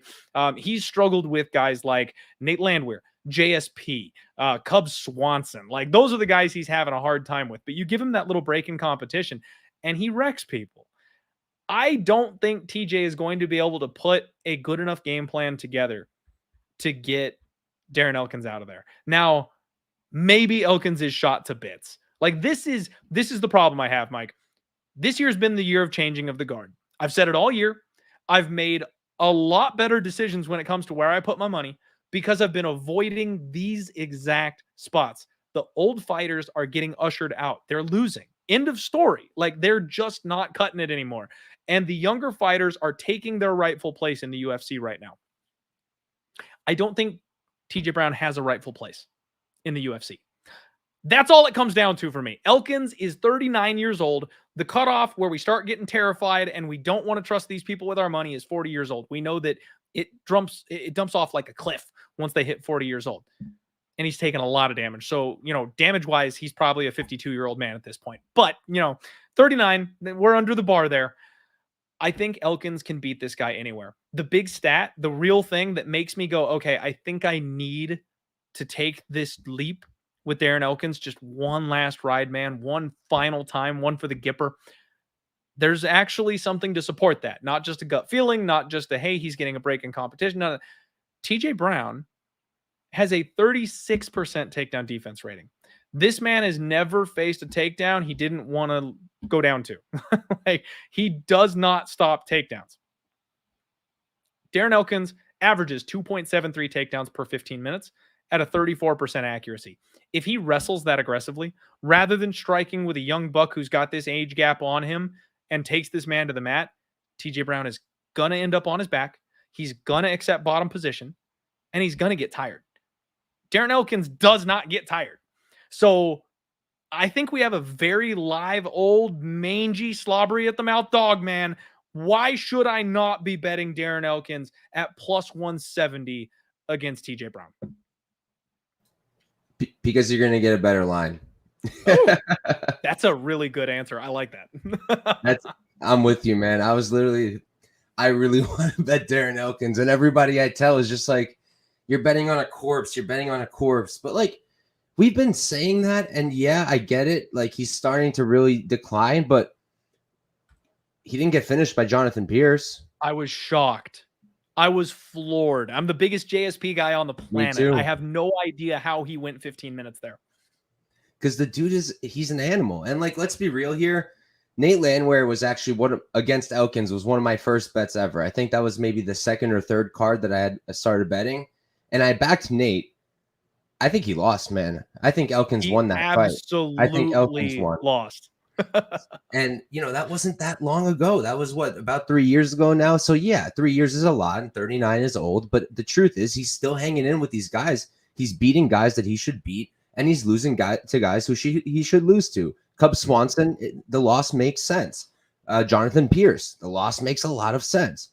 And with TJ, you have the opposite, right? A lot of these losses just don't make sense. And he's so hit or miss. The Cháirez fight was a very, very winnable fight for him, but the decision-making, like you said, is just abysmal. And I've backed TJ Brown a lot, and I've made money and I've lost money, and I don't really want to do it anymore because it's hard to trust him. All of the skills are there. He's a great wrestler, and I think he's going to be the much cleaner striker here. Elkins is very wild these days, doesn't really put together clean combos. The output and the pressure is there, but in terms of who's going to be cleaner, I think it's TJ. Who's going to be the better wrestler? I kind of think it's Elkins. But I think it's close. I think it's Elkins. And TJ could, he can scramble. He can definitely scramble. He does a good job doing that. But man, the more I think about it, I just feel like Brown will look good in round one. And then he's going to just be confused why Elkins won't go away. And Elkins would just keep coming and coming and coming. And I think he can get a late finish, or I think he can win that decision. I haven't bet it yet. More than likely going to. Sorry, what were you going to say, Clint? I was just going to say, you mentioned the late finish, man. That was going to be my wrap up comment here for the show or this breakdown. When TJ Brown loses, he gets finished. 7 losses by finish. Dude's been sub 4 times, knocked out 3 times. He's chinny. There's been a lot of times where he's been clubbed and just hasn't quite gone unconscious, but he's done the stank leg. He is not durable at all. If he gets tired and he's on the receiving end of a classic Darren Elkins performance, there's no way he's making it 15 minutes. Yep, I'm with you 100%. I think the under makes a lot of sense as well. It's kind of hard to bet unders with Darren Elkins because it's just like if he's losing, he's really You're hard setting yourself up for disappointment there, man. Yeah, it's really hard to do that. But I think more likely than not, I'm going to end up on Elkins. I think this is like maybe TJ Brown wins 55% of the time, which isn't reflected by the line. So I'm going to probably end up on Elkins. His knockout prop is plus 1,000, by the way. I did put a 1/10 of a unit on that. You kind of just have to. So, yeah, I like Elkins too. I would lean sub more than I would lean KO personally, just because a lot of grappling, probably. A lot of grappling. And we've seen TJ make those mistakes. Just like time and time again, we've seen TJ make those mistakes. Now, the problem is we could get, Donkey Kong Darren Elkins where he gets a dominant position and just starts throwing hammers and easily get that ground and pound TKO. So it could go either way. That's why I think inside the distance is the way to go. If I had to pick a method, I would say sub, but damn, dude, at 10-1, I don't mind the sprinkle whatsoever. Yeah, I'm just thinking an attritional knockout, Brown just breaking at the end because it's hard not to break when Elkins just won't go away. I like it, man. Now, everybody listening, just want to be extremely clear about this. This is a 39-year-old man, and we're talking like we're confident. We agree on the breakdown here on this one. We're not talking about a 5-unit bet. We're not talking about go crazy. There is value on this number. Darren Elkins 2 years ago is the minus 250 favorite here in this spot. This is an aged veteran guy. He can absolutely win this fight and he absolutely can finish. And there's a lot of value on these numbers. He could die on the first punch. This guy is so old. He's got so much scar tissue. He's taking on a young buck who hits really hard. So don't think this is the lock of the year, the way we're talking. There's just a lot of opportunity for Elkins to spoil the show on this one. If anything, this is my don't parlay that guy of the week. Please don't trust TJ with your money. That's all I'm saying. Yeah, a good dog or pass spot. Very much. Very much. All right, folks, here we go. Next up, we've got maybe the main event of the evening, the Twitter Civil War of the week. C-Rod, Christian Rodriguez, takes on Cameron Saaiman. And you're going to have to forgive me, Mike. I need a minute. All right. This is the spot. Okay, folks, I have had this spot circled on my calendar for months. Okay. They book this fight, and I immediately know what I'm doing. The fight falls apart. I am very sad. Very, very sad. Both guys go off and they go ahead and get a win since then. And then they rebook the fight. I'm like, yes, yes. The problem is the UFC's brand new golden boy, Raul Rosas Jr. They tried to feed Christian Rodriguez to him. And C-Rod came out and showed an incredible gas tank, great durability, great scramble ability, solid defensive wrestling. Every single checkbox that you would want from a fighter, he showed off in that fight. And the bookies realized their mistake, and they now know that C-Rod is not nearly as bad as a lot of people assumed he was going in. This line drops for this fight, and it's minus 170 for C-Rod. Fuck. I thought I was going to get plus 170 for C-Rod. I thought I was getting a giant dog money spot on Christian Rodriguez here to fade the streaking hype train of Cameron Saaiman. And now, before y'all go crazy, I can hear your fingers on the keyboards already. I think Cameron Saaiman is a special freak of an athlete, okay? He's 22 years old. I want to take absolutely nothing from the kid, all right? He is special. His striking needs some improvement. He's working on it, okay? But he's very, very aggressive. He does have a lot of finishing equity. His grappling is slick. He's got a tight squeeze. He is one of these fighters that you want to circle. He is getting better and better and better. The problem is, right now, Christian Rodriguez is who you all think Cameron Saaiman will be. Christian Rodriguez is the man, okay? Let's look at the trajectories of their careers here real quick. Like, you've got Cameron Saaiman, who comes off the Contender Series and gets Stephen Kozlow, Mana Martinez, and then they book him against my guy C-Rod and go, oh shit, let's give him a little more time. So what do? They hand him Alaska FC Terrance Mitchell. Here's your first round finish, kid. Here's your highlight reel, and let's buy you another 4 or 5 months of training. And then we'll rebook the fight. That's what they're doing with this kid. They do want him to succeed. He is going to be somebody who's a cash cow for them and a very popular fighter moving forward. Christian Rodriguez, on the other hand, has to fill in on short notice for his UFC debut against JSP. 1 month turnaround from his last fight at 6-0. They bring him in to fight Jonathan Pierce. Different worlds that these guys came from. And not only that, but you go back and you rewatch that JSP fight twice. Christian Rodriguez nearly finished this man with a guillotine choke.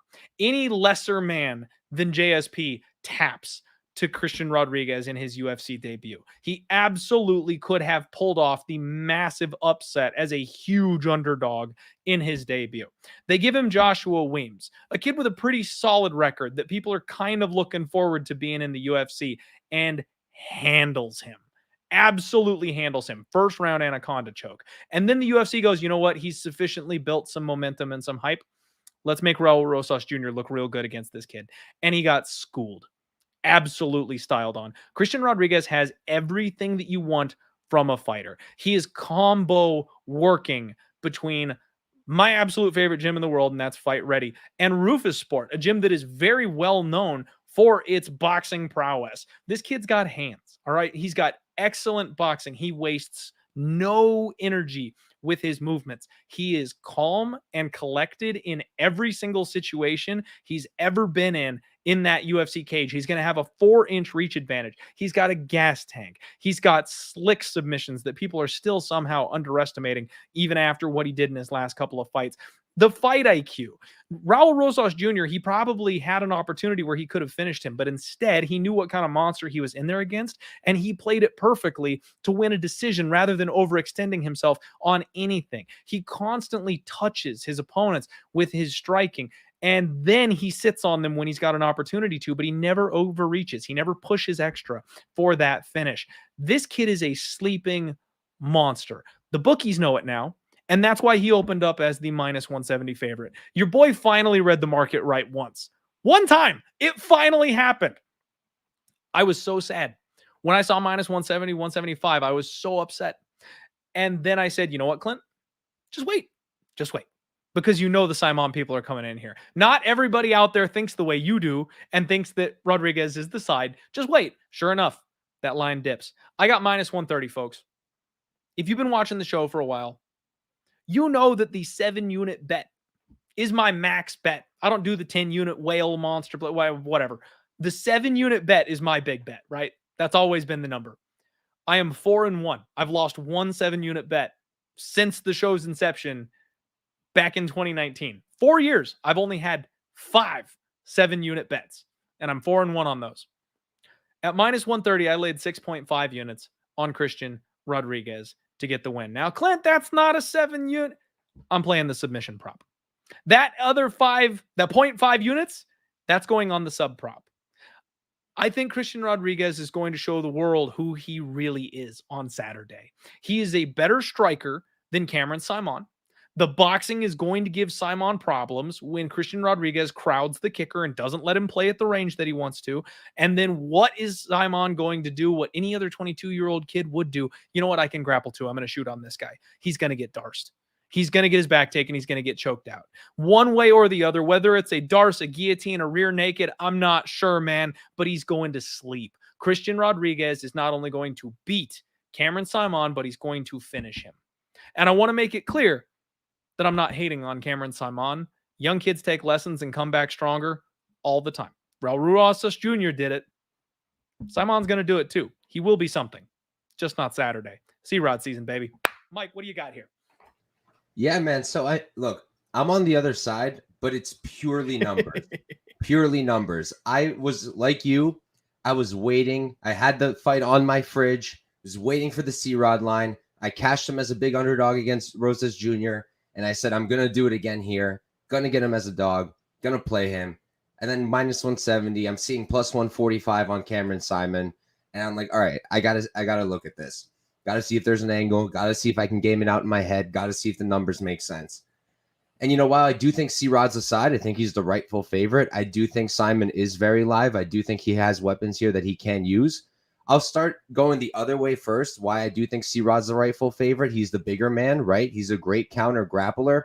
And I have had problems with Cameron Saaiman's wrestling since day one, because when I taped him for the Contender Series, my big problem was the takedown defense, because there was this regional fight in EFC that he had. It was a title fight against an older man who was like 8-7-0, something like that.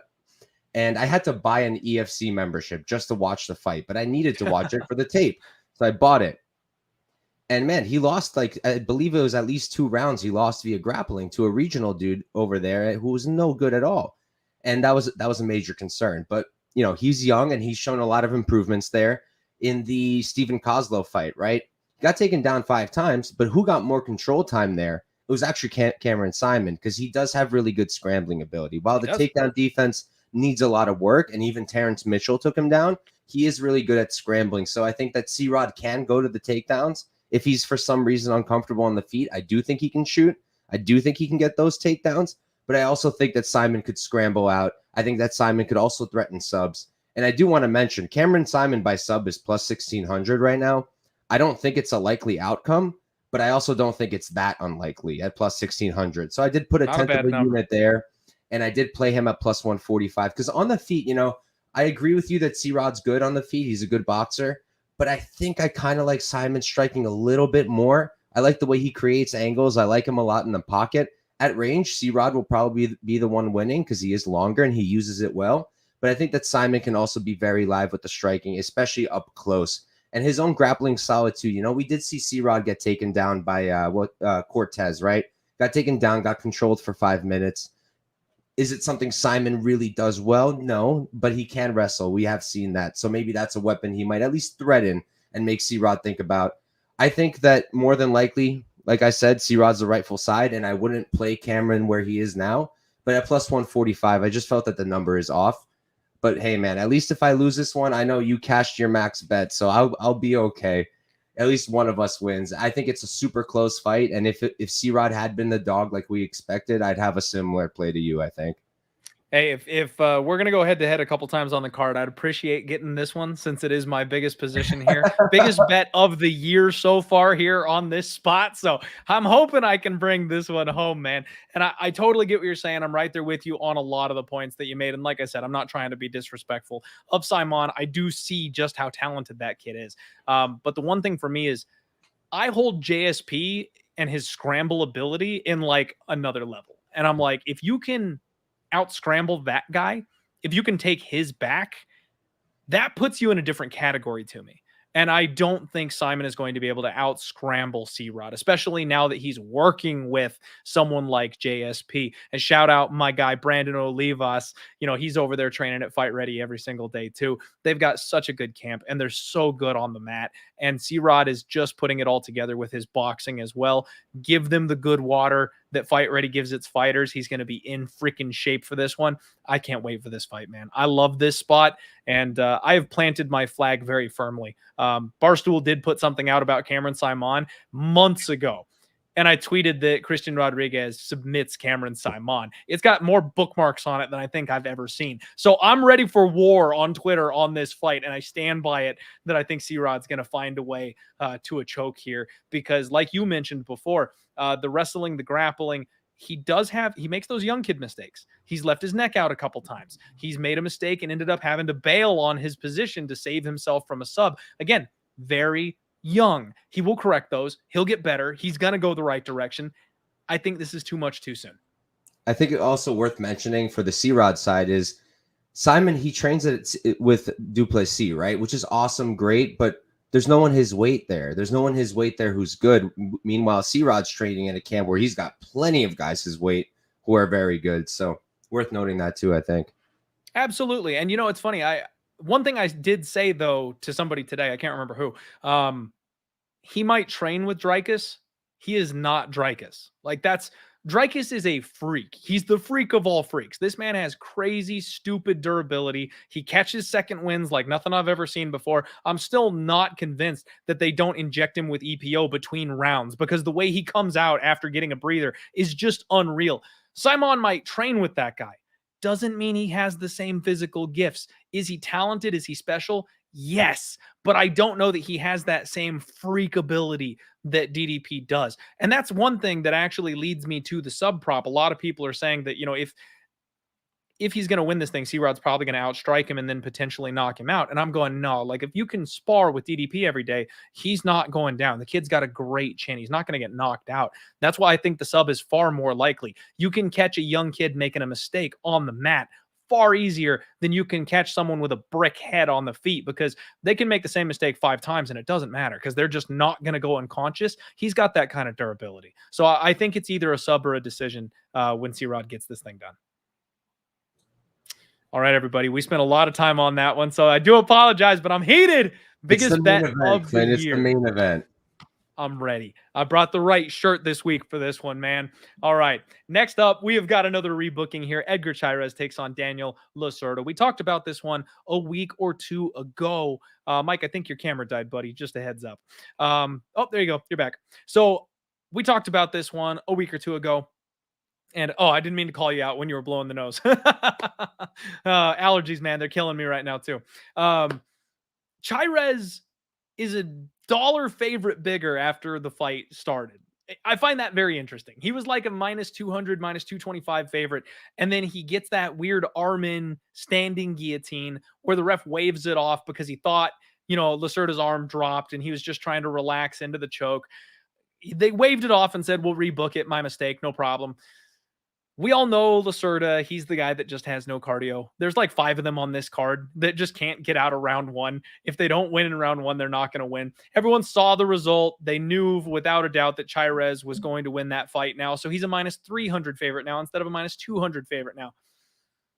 My breakdown of the fight doesn't change any. Like I felt like Lacerda was getting the better of the striking in that first fight.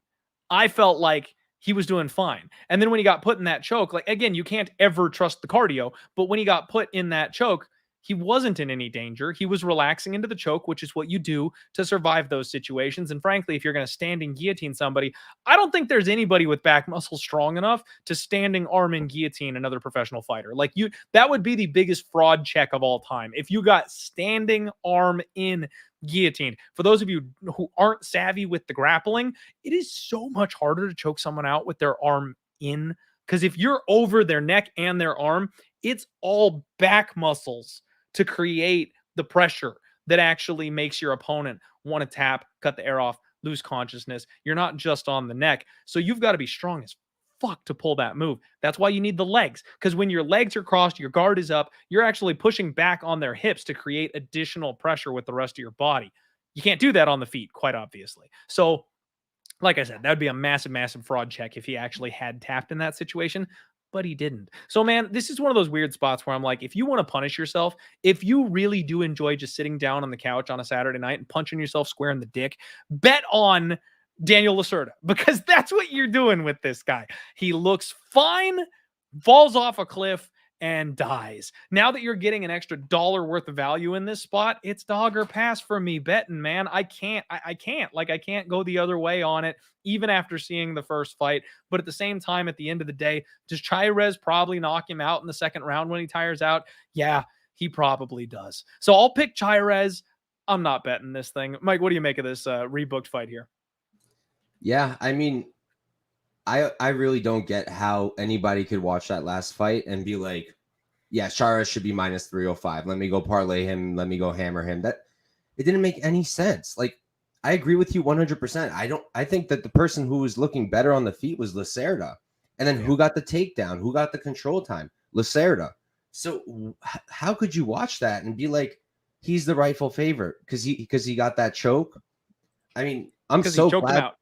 Right. And I'm so glad they called it the way they did, because they set a precedent finally that this is something we can do where there's an early stoppage. We'll call it a no contest and do it again. That's something we've needed for years now. I'm glad they finally did it. But look, Cháirez, he's a dog. He's another guy who will fight for your money. So I totally get why people like him, why people have bet him. He's a solid striker. He's got good jiu-jitsu. His takedown defense is pretty horrible, in my opinion.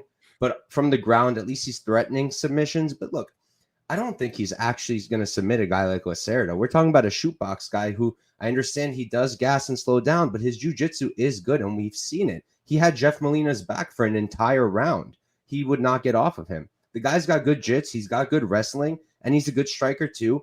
And what's good to see, he's a young guy, and he came into that last Cháirez fight. Did he fight like he always did? Did he come in there running, rushing, trying to get the finish? Not at all. He fought calmly. He was setting things up. He didn't even throw that many strikes. I think we're watching a guy finally come into himself and actually fight smart. Maybe it'll play out like Terrance trying to fight smart against Bonfim and he'll fall apart.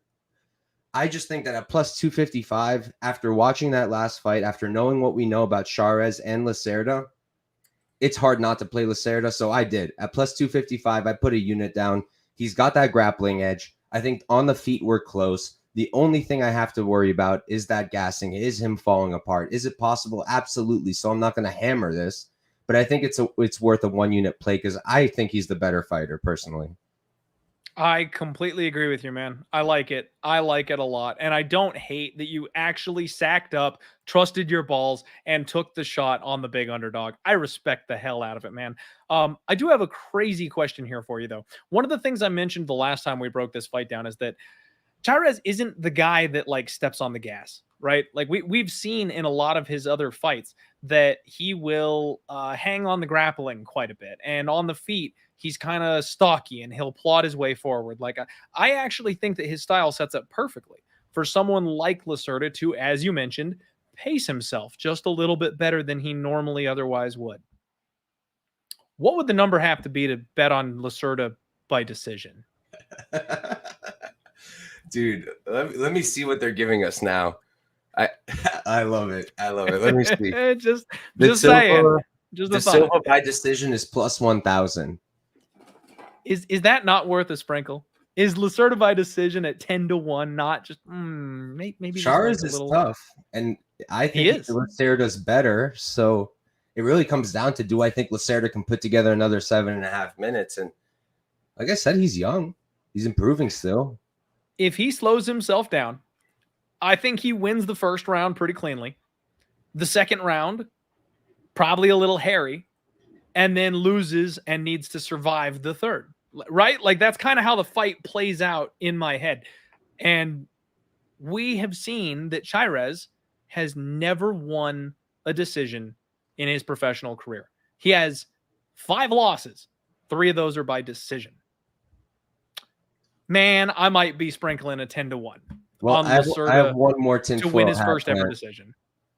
I think this one might be even crazier, but how about a draw? First 2 rounds to Lacerda, 10-8 in the third round for Cháirez.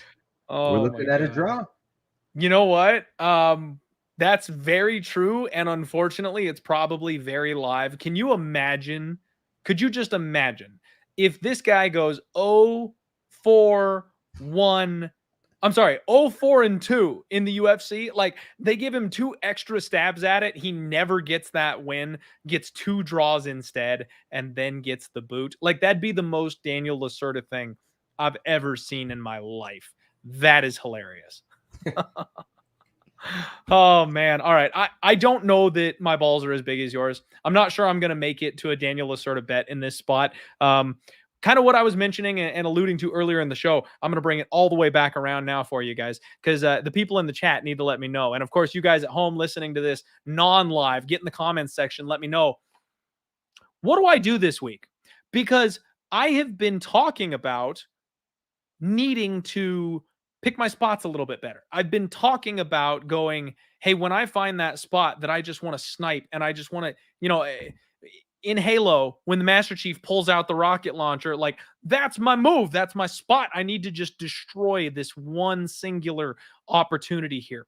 And that's kind of where I'm at on this week, right? Like I like C-Rod so much. I think that's where I want my money to go. Do I bet this other stuff? There's so many intriguing spots on this card. I have so many other things. And I ruin my big bets, man. I ruin my big bets because on cards like this, I'll have the one spot that I love that is so good that Buckley last week, I could have left everything else off my card, but no, I ended up playing a whole bunch of other shit. This week, more than normal, there's a lot of really interesting spots. And I think there's a lot of really good plus money opportunities. Do I just go ham? Do I just say, fuck it, we're going to try and hit that 100 unit mark on Saturday and play everything? Or do I take my one spot that I love and hope I can run off with the bag this week with one bet? I need you guys to give me feedback. Let me know because I'm debating. As you guys have heard on these breakdowns this week, I've got a lot of thoughts on this card. So I'm very tempted to just go ham this week, Mike. I'm very tempted to just put the whole, positive 80 plus units bankroll on the line. No, just kidding. Not that much, obviously, but a lot because I did lock in my biggest bet of the year already. And then to put additional money on other spots is just, that's a lot. That's a lot of cash to have on one single weekend. So I need some guidance out there, everybody. Get back to me. All right. Get back to me. All right, man. We got a couple more fights to get through here. We'll wrap this up for everybody. Next up, you've got Michel Pereira taking on Andre Petroski in a fight I never thought was ever happening in my lifetime. So first and foremost, you guys may go, no wonder you didn't think it was happening. They're in different weight classes. Somehow, some way, modern science still cannot defend it. Michel Pereira is actually a 170 pounder. I don't know how he does it, Mike. I have no idea how this monster of a man gets down to 170 pounds every single time he fights. It makes no sense to me. So he is the size bully of all size bullies. Shout out my guy Mushroom in the chat. It says, Clint, read your shirt. Be your shirt. All right. Got to trust the balls this week, Mushroom. All right. We got to vote for trusting the balls this week. All right. So then you've got this guy who's a 185 pounder. And I got to tell you, I've been hard on Petroski. I have not believed in Petroski. I called him gassy. I don't think he's a very good striker. And then he just rattles off nothing but wins since he got to the UFC. And on top of that, he got a couple of round 3 finishes in the UFC. Like when I'm expecting this guy to be like, round 1, round 2 or bust, he's winning decisions and he's subbing people in the third. So like, even though it looks like he's got cardio problems, he's mind over matter. The guy's tough as nails. He just powers through it anyway. He harnesses the man force of his beard and just manages to stay in the fight enough to get it done. I actually thought Gerald Meerschaert First off, beat him. Second off, could have finished him. Like, I thought Gerald had a clear-cut opportunity to go ahead and win that fight, and then he just kind of let it slip away. And that was very frustrating for me as a Gerald Meerschaert backer. And this is a weird spot because we're getting very close to a pick'em line here. Michel Pereira is like a minus 135 favorite, being the smaller fighter, moving up to 185. I will never forgive him for missing weight and costing me the plus 600 that I would have cashed when he knocked out Wonderboy. It's not even a question, man. I have zero doubts in my mind, Mike. Sometimes you see the Matrix, and I had seen that fight play out in my dreams, and I knew without a shadow of a doubt he was straight flatlining Wonderboy, and they took it from me because he fucked up and missed weight. So I'm very mad at Michel Pereira. However, I think he's giving me an opportunity to make my money back this week. I like Pereira in this spot.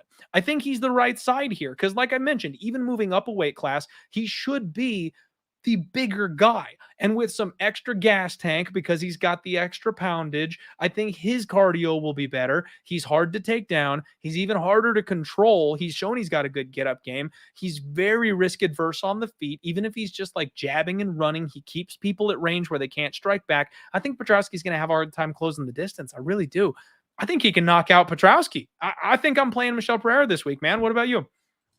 I've already done it.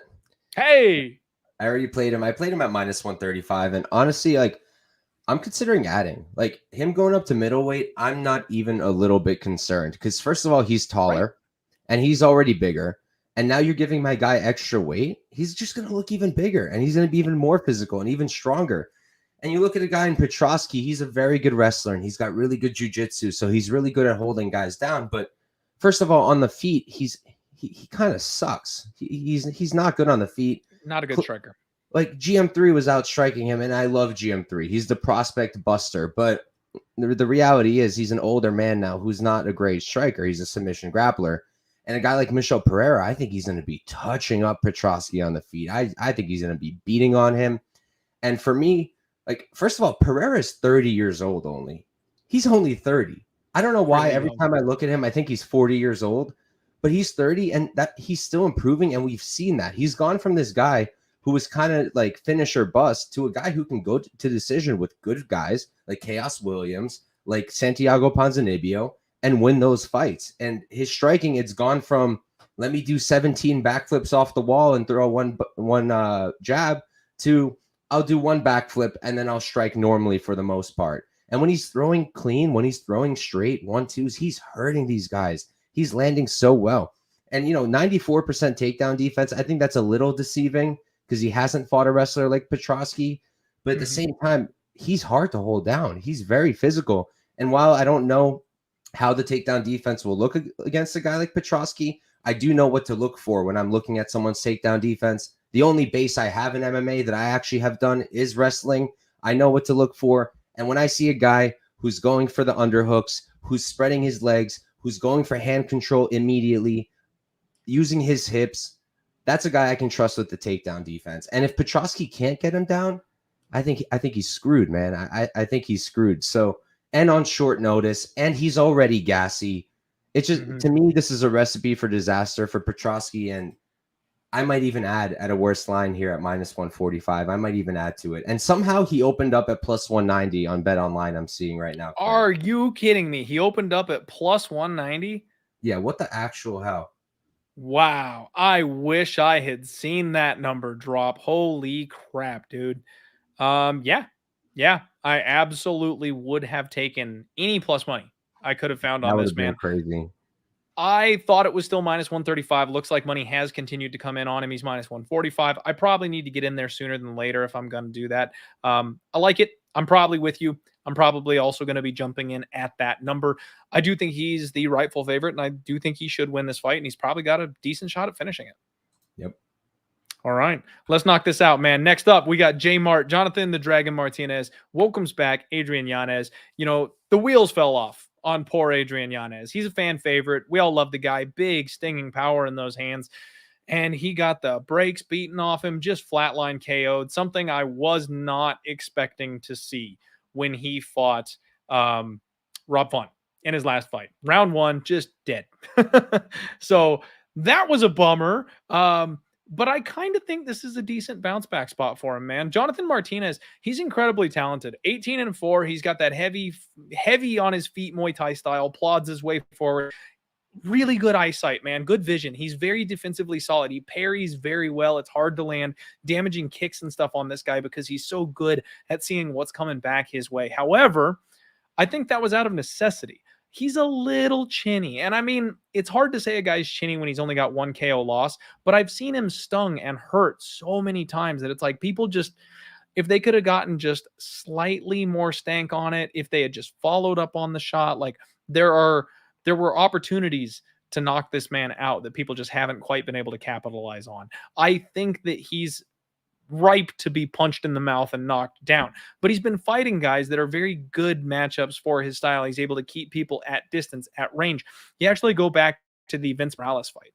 And even though Vince played that fight all wrong, which, by the way, me sitting in my captain's chair here talking about not being the one eating the leg kicks, tanking the damage to move forward and crowd the kicker, that's what you got to do. You know, obviously I couldn't do it. He'd snap my leg in half. But if you're going to beat this guy, you've got to crowd him and make sure he can't use those dangerous leg kicks. Adrian Yanez has a very similar style. He's just better and hits harder than Vince Morales does. It's a close fight, man. But I kind of think that we see the revival of Adrian Yanez on Saturday. He's been talking. He's got a couple shows he does. I think he has like a gaming channel or something. Saw a clip going around about how he's taking a step back from coaching, where he wasn't focusing enough on himself. And he was like helping other people to the point that it was detrimental to his own preparation for fights. And I'm like, my God, like that, if that doesn't seem like a big deal, that he's just not training himself well enough in preparation for a UFC fight because he thinks, I'm going to knock this guy out. That's a big thing to me. If he takes himself more seriously going into this next fight, I'm kind of going to believe in him that he's going to come correct. And if he comes correct, I think he knocks people out. I think he's going to touch Jonathan Martinez. And it's just kind of all the little pieces of the puzzle fitting in together here that I think the guy's a little chinny. I think we see this guy come correct. I think it's just going to piece together perfectly, I think, here for an Adrian Yanez knockout prop for me. Yeah, so I'm on the same side, but I actually went a different way. Adrian Yanez by decision opened up at plus 425. And I had to do what your shirt says. I had to trust my balls. I put straight up, I put a unit on it because I think that line is incredible, man. I get the worry that Martinez, you know, we've seen him hurt even by guys that should not have been hurting him. And can he get knocked out? Absolutely. And I am considering also doing the money line for Yanez just to kind of cover my ass there. But look, both guys are durable at the end of the day. Martinez, yes, he's been checked there, but he's not really getting finished. He's not really getting knocked out clean. He's been able to hang in. And I think he's going to be able to hang in here as well, but I still think Yanez is going to win. I think Yanez is cleaner with his hands, whereas Martinez has more weapons. Martinez will have those leg kicks, but look, all Yanez has to do is watch some tape, and he's going to understand I need to come in here, and I need to check leg kicks. And if he can do that, I think he can win this fight. I think he's going to outstrike Martinez. I think he's the crisper boxer, and I think this is a classic example of recency bias. People are looking at that Rob Font fight, and I think that recency bias gets even worse when people parlay up someone and then he loses and then they just want to fade him. I took Font there. I thought he was a good underdog and he pulled it off.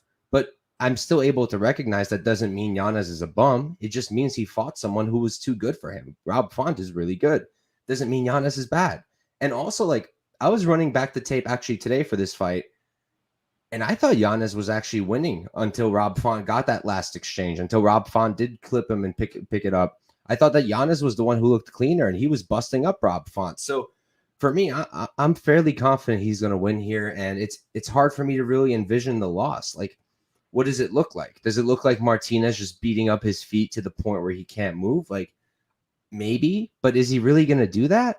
I don't really think so. So I think Yanez is going to pull this one off personally. I might add with the money line at minus 110. We'll see. But I love my decision prop at plus 425. I think it's a fantastic spot. Okay. Man, I'm glad we're on the same side here on this one. Again, you know, folks, it is a pick'em line. So what you going to do? You know, at the end of the day, this one really could go either way. I don't want to sell Jonathan Martinez short at all in this kind of a spot here. He's very skilled, very talented, tough fighter. I like him a lot. I've made money betting on him in the past as well. So I am siding with Adrian Yanez, and I probably won't get too fancy pants here because at the end of the day, Yanez KO prop is like plus 195. You're not even getting 2-1 on it. And there is some decision equity here, and the money line is minus 110. Like, that's a number where you probably just don't need to mess around with it. If you're going to play it small. I might go 1.1 to win one on the money line here in this spot and then call it a day because I would want more money than that, I think, on a plus prop for a KO or something like that. The prediction will still be KO, but I don't think I need to necessarily get fancy on the bet. All right. Let's go. Co-main event time, ladies and gentlemen. We have got a high-level women's MMA matchup here. Jennifer Maia takes on Viviane Araújo. And I've got a bit of a sour taste in my mouth with Vivi, man. I'll be honest with you. I bet her pretty bigly in her last fight. And I have been trying to fade just the absolute angel Amanda Ribas as much as possible because I think she's got chin concerns. We've seen her get knocked down and out before a couple times. She's been tough enough to hang in there and manage to survive and things like that. But I really thought Vivi was just going to be too physical for her. I thought Vivi was going to be able to out grapple her, out wrestle her, get in top position. And then in the boxing exchanges, she would just hit a little bit harder. Instead, what she did is she like rolled for an ankle lock and then played bottom against Amanda Ribas. And then she was tired and lost 2 and 3 because she couldn't keep up with her from all the energy expend on her back. Never the game plan, never the right move. It's Montana De La Rosa all over again where I'm going, what are you doing? You're supposed to shoot doubles. You're supposed to box her against the fence. Why are you pulling guard? Like, it just didn't make any sense to me for that to be the game plan. She's a phenomenal grappler, but you're not subbing Ribas off your back. Stand up and strike with this girl. Give yourself a chance to win. Nope, didn't do it. And then she was too tired to proceed with the correct game plan. So shit happens. You know, obviously it's hard to pull the right move and have the perfect game plan and then execute it properly. It's hard to do all those things. So I don't want to hold too much against Vivi, but she is 36 years old and she's taken on Jennifer Maia, someone who is kind of easy to take down. I thought Jennifer Maia had some really stout takedown defense on her, man. And then I went back and I looked at the numbers and it's only 57%. You know, she's another high-level jiu-jitsu player where if you want to take her down, she kind of is happy to play guard. She's happy to go on her back. She's happy to give those minutes away. And on the feet, she's a fantastic boxer. She's got some sting in her punches. She's got good combos. She's capable of going high volume, but she also is kind of a mirror player. If you want to be low volume and have a little back and forth power shot battle, she'll engage. If you want to go high volume and push the pace and slug it out, she'll engage. So she kind of does whatever her opponent wants to do. And I don't really like that. I don't like the fighters that, you know, fight close because they match what the opposition is doing. And I think that's what Jennifer Maia does. I see a lot of people out there who are just sold on Jennifer Maia this week. It's a close line. It's a close fight. And I think it's some recency bias because of that last fight, because of the way Vivi lost that fight, that we're getting a bit of a mixed message here. Jennifer Maia is like minus 150 in this spot. And quite frankly, I think this fight should be minus 110. I think you could defend both sides of this argument. I am tempted to take the money line at plus odds on Vivi in this spot, just because we've seen Jennifer Maia give rounds away on her back. And after losing the fight last time the way she did, I almost feel like Vivi will have a better game plan on this one. And she has somebody who is willing to go down and play off of her back. She can lock up 2 of these rounds. And I'm kind of thinking Vivi by decision. Yeah, I don't hate it at all. For me, this is like the definition of a stay away. I couldn't be happier not putting my money on this fight. Like, I'm going to be sitting there watching this, and regardless of the outcome, I'm going to be so happy that I didn't put anything on it. I think it's going to be close. All Jennifer Maia fights are close. I think she's the rightful favorite just because I have a hard time trusting Araújo here. Maia's takedown defense, while not the best, it is pretty solid. It is pretty solid. And while that number's not pretty, you know, it is coming against good competition, except that one that sticks out with Jessica Ai taking her down 2 times. That's not the best look. But other than that, it's held up for the most part. And Araújo, but I mean, that's kind of the one that worries me, though, right? Like, It's Jessica freaking Ai at the end of her career, too. And she just got takedowns whenever she wanted them. And it's not like Maia's so young where she's going to be improving rapidly, right? She's a finished product. I think they both are. 35, and Araujo's actually older at 36 here, which surprised me. But I do tend to think at this point it's dog or pass. Araújo, she hasn't looked great, but, you know, she did hurt Ribas.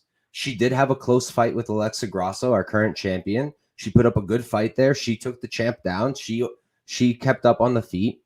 Mm-hmm. She's got the skills. It's just it's hard because if we're on the feet, Jennifer Maia's also shown really good boxing. The performance against Casey O'Neill, that was clean. The performance against Marina Moroz, that was clean too.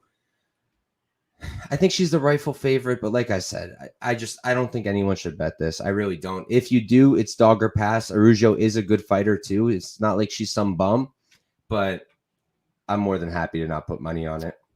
I kind of like the split decision. I think that is money.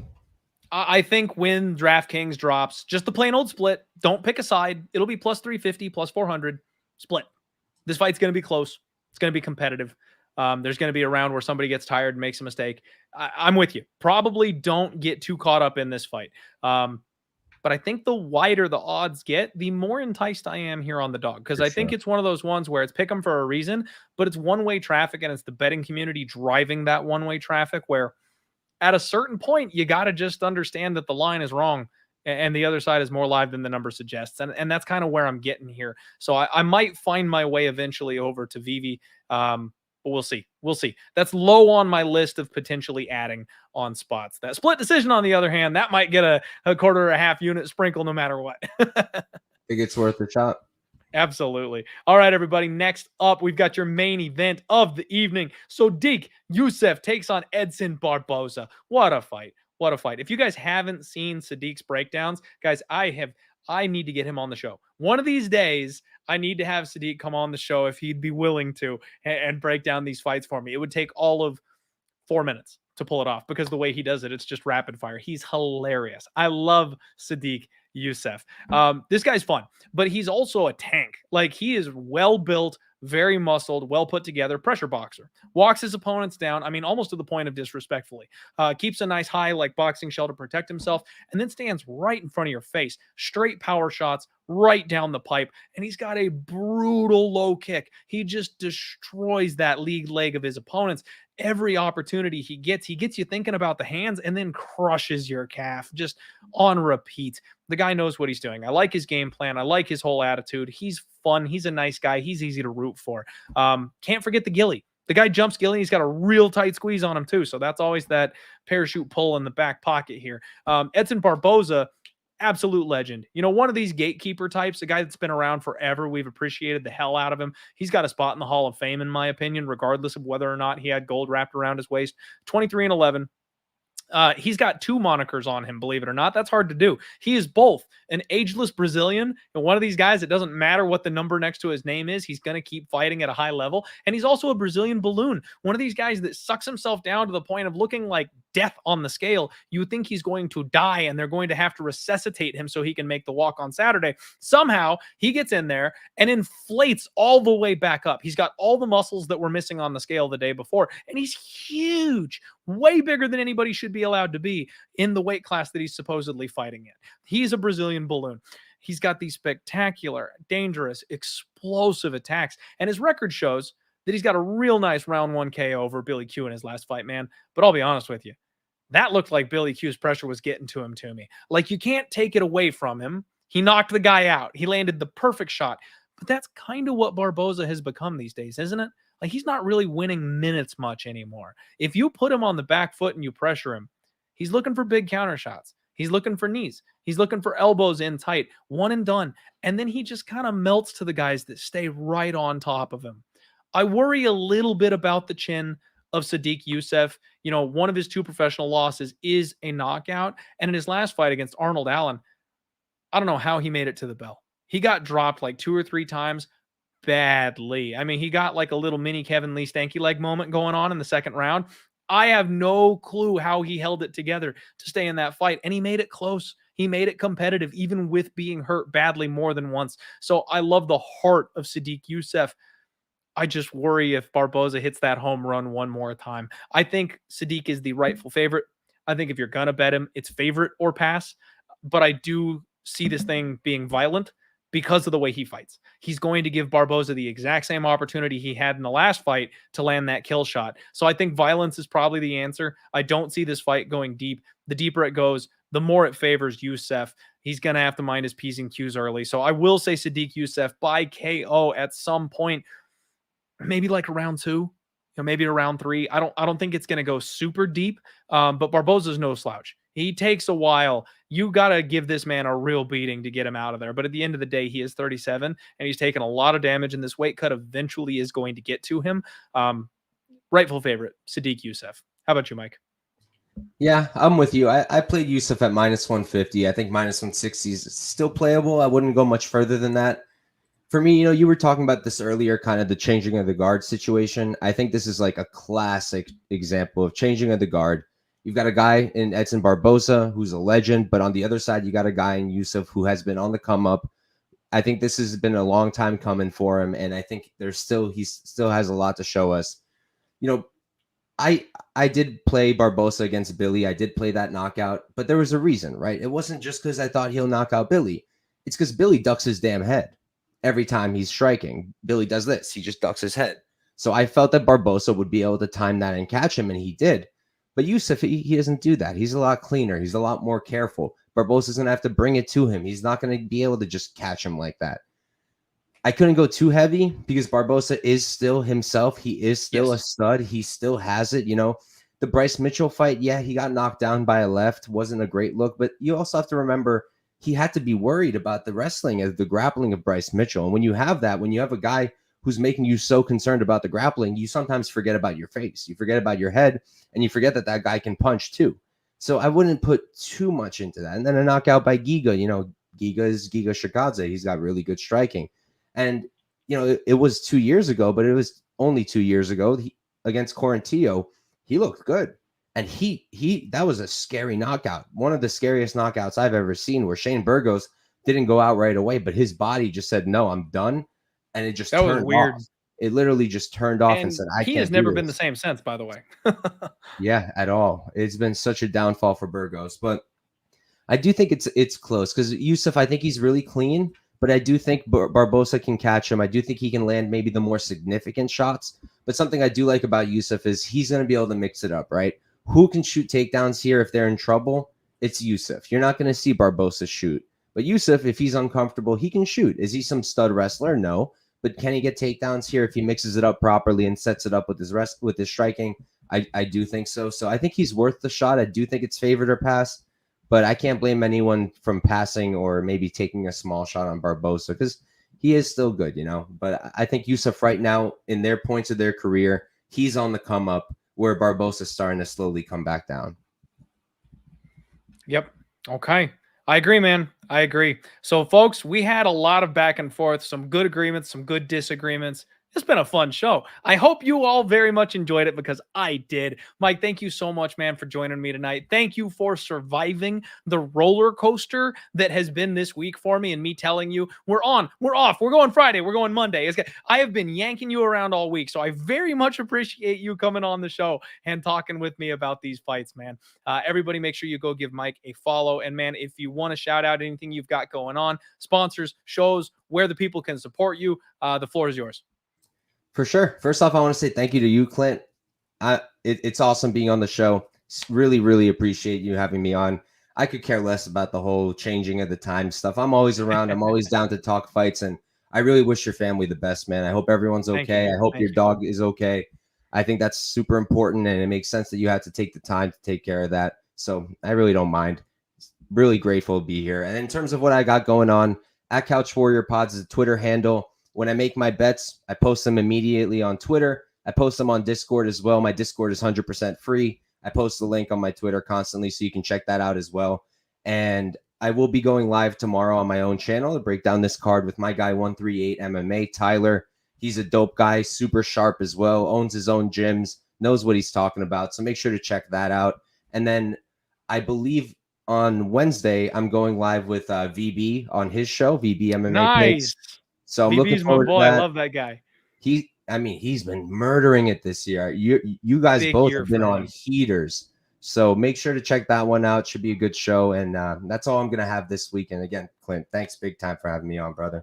Good deal, my guy. Well, thank you very much again for coming on the show, man. Everybody support him. He's one of the good ones for sure. This has been a great card, great week. I'm very much looking forward to it. Let me know if I need to unleash the beast this week, folks, because I've just got the one big bullet in the gun right now, and I'm tempted to hit all these other spots because there's a lot of stuff I like this week. So let me know. Everybody get out there, kick some ass. We will be back on Thursday for the Total Takedown, as always. Friday for the undefeated post-weigh-in show. And then Pub Sports Radio will be live. You can live bet with the boys right here on Pub on Saturday during the event. So come on back, hang around, become a member if you feel so inclined. But at the very least, hit the like button for me one more time on your way out. Thank you all for being awesome. Without you, there would be no Die Hard MMA pod. So really, from the bottom of my heart, you guys keep me going with this kind of stuff, and I appreciate the love and support. Let's roll. Have a great week.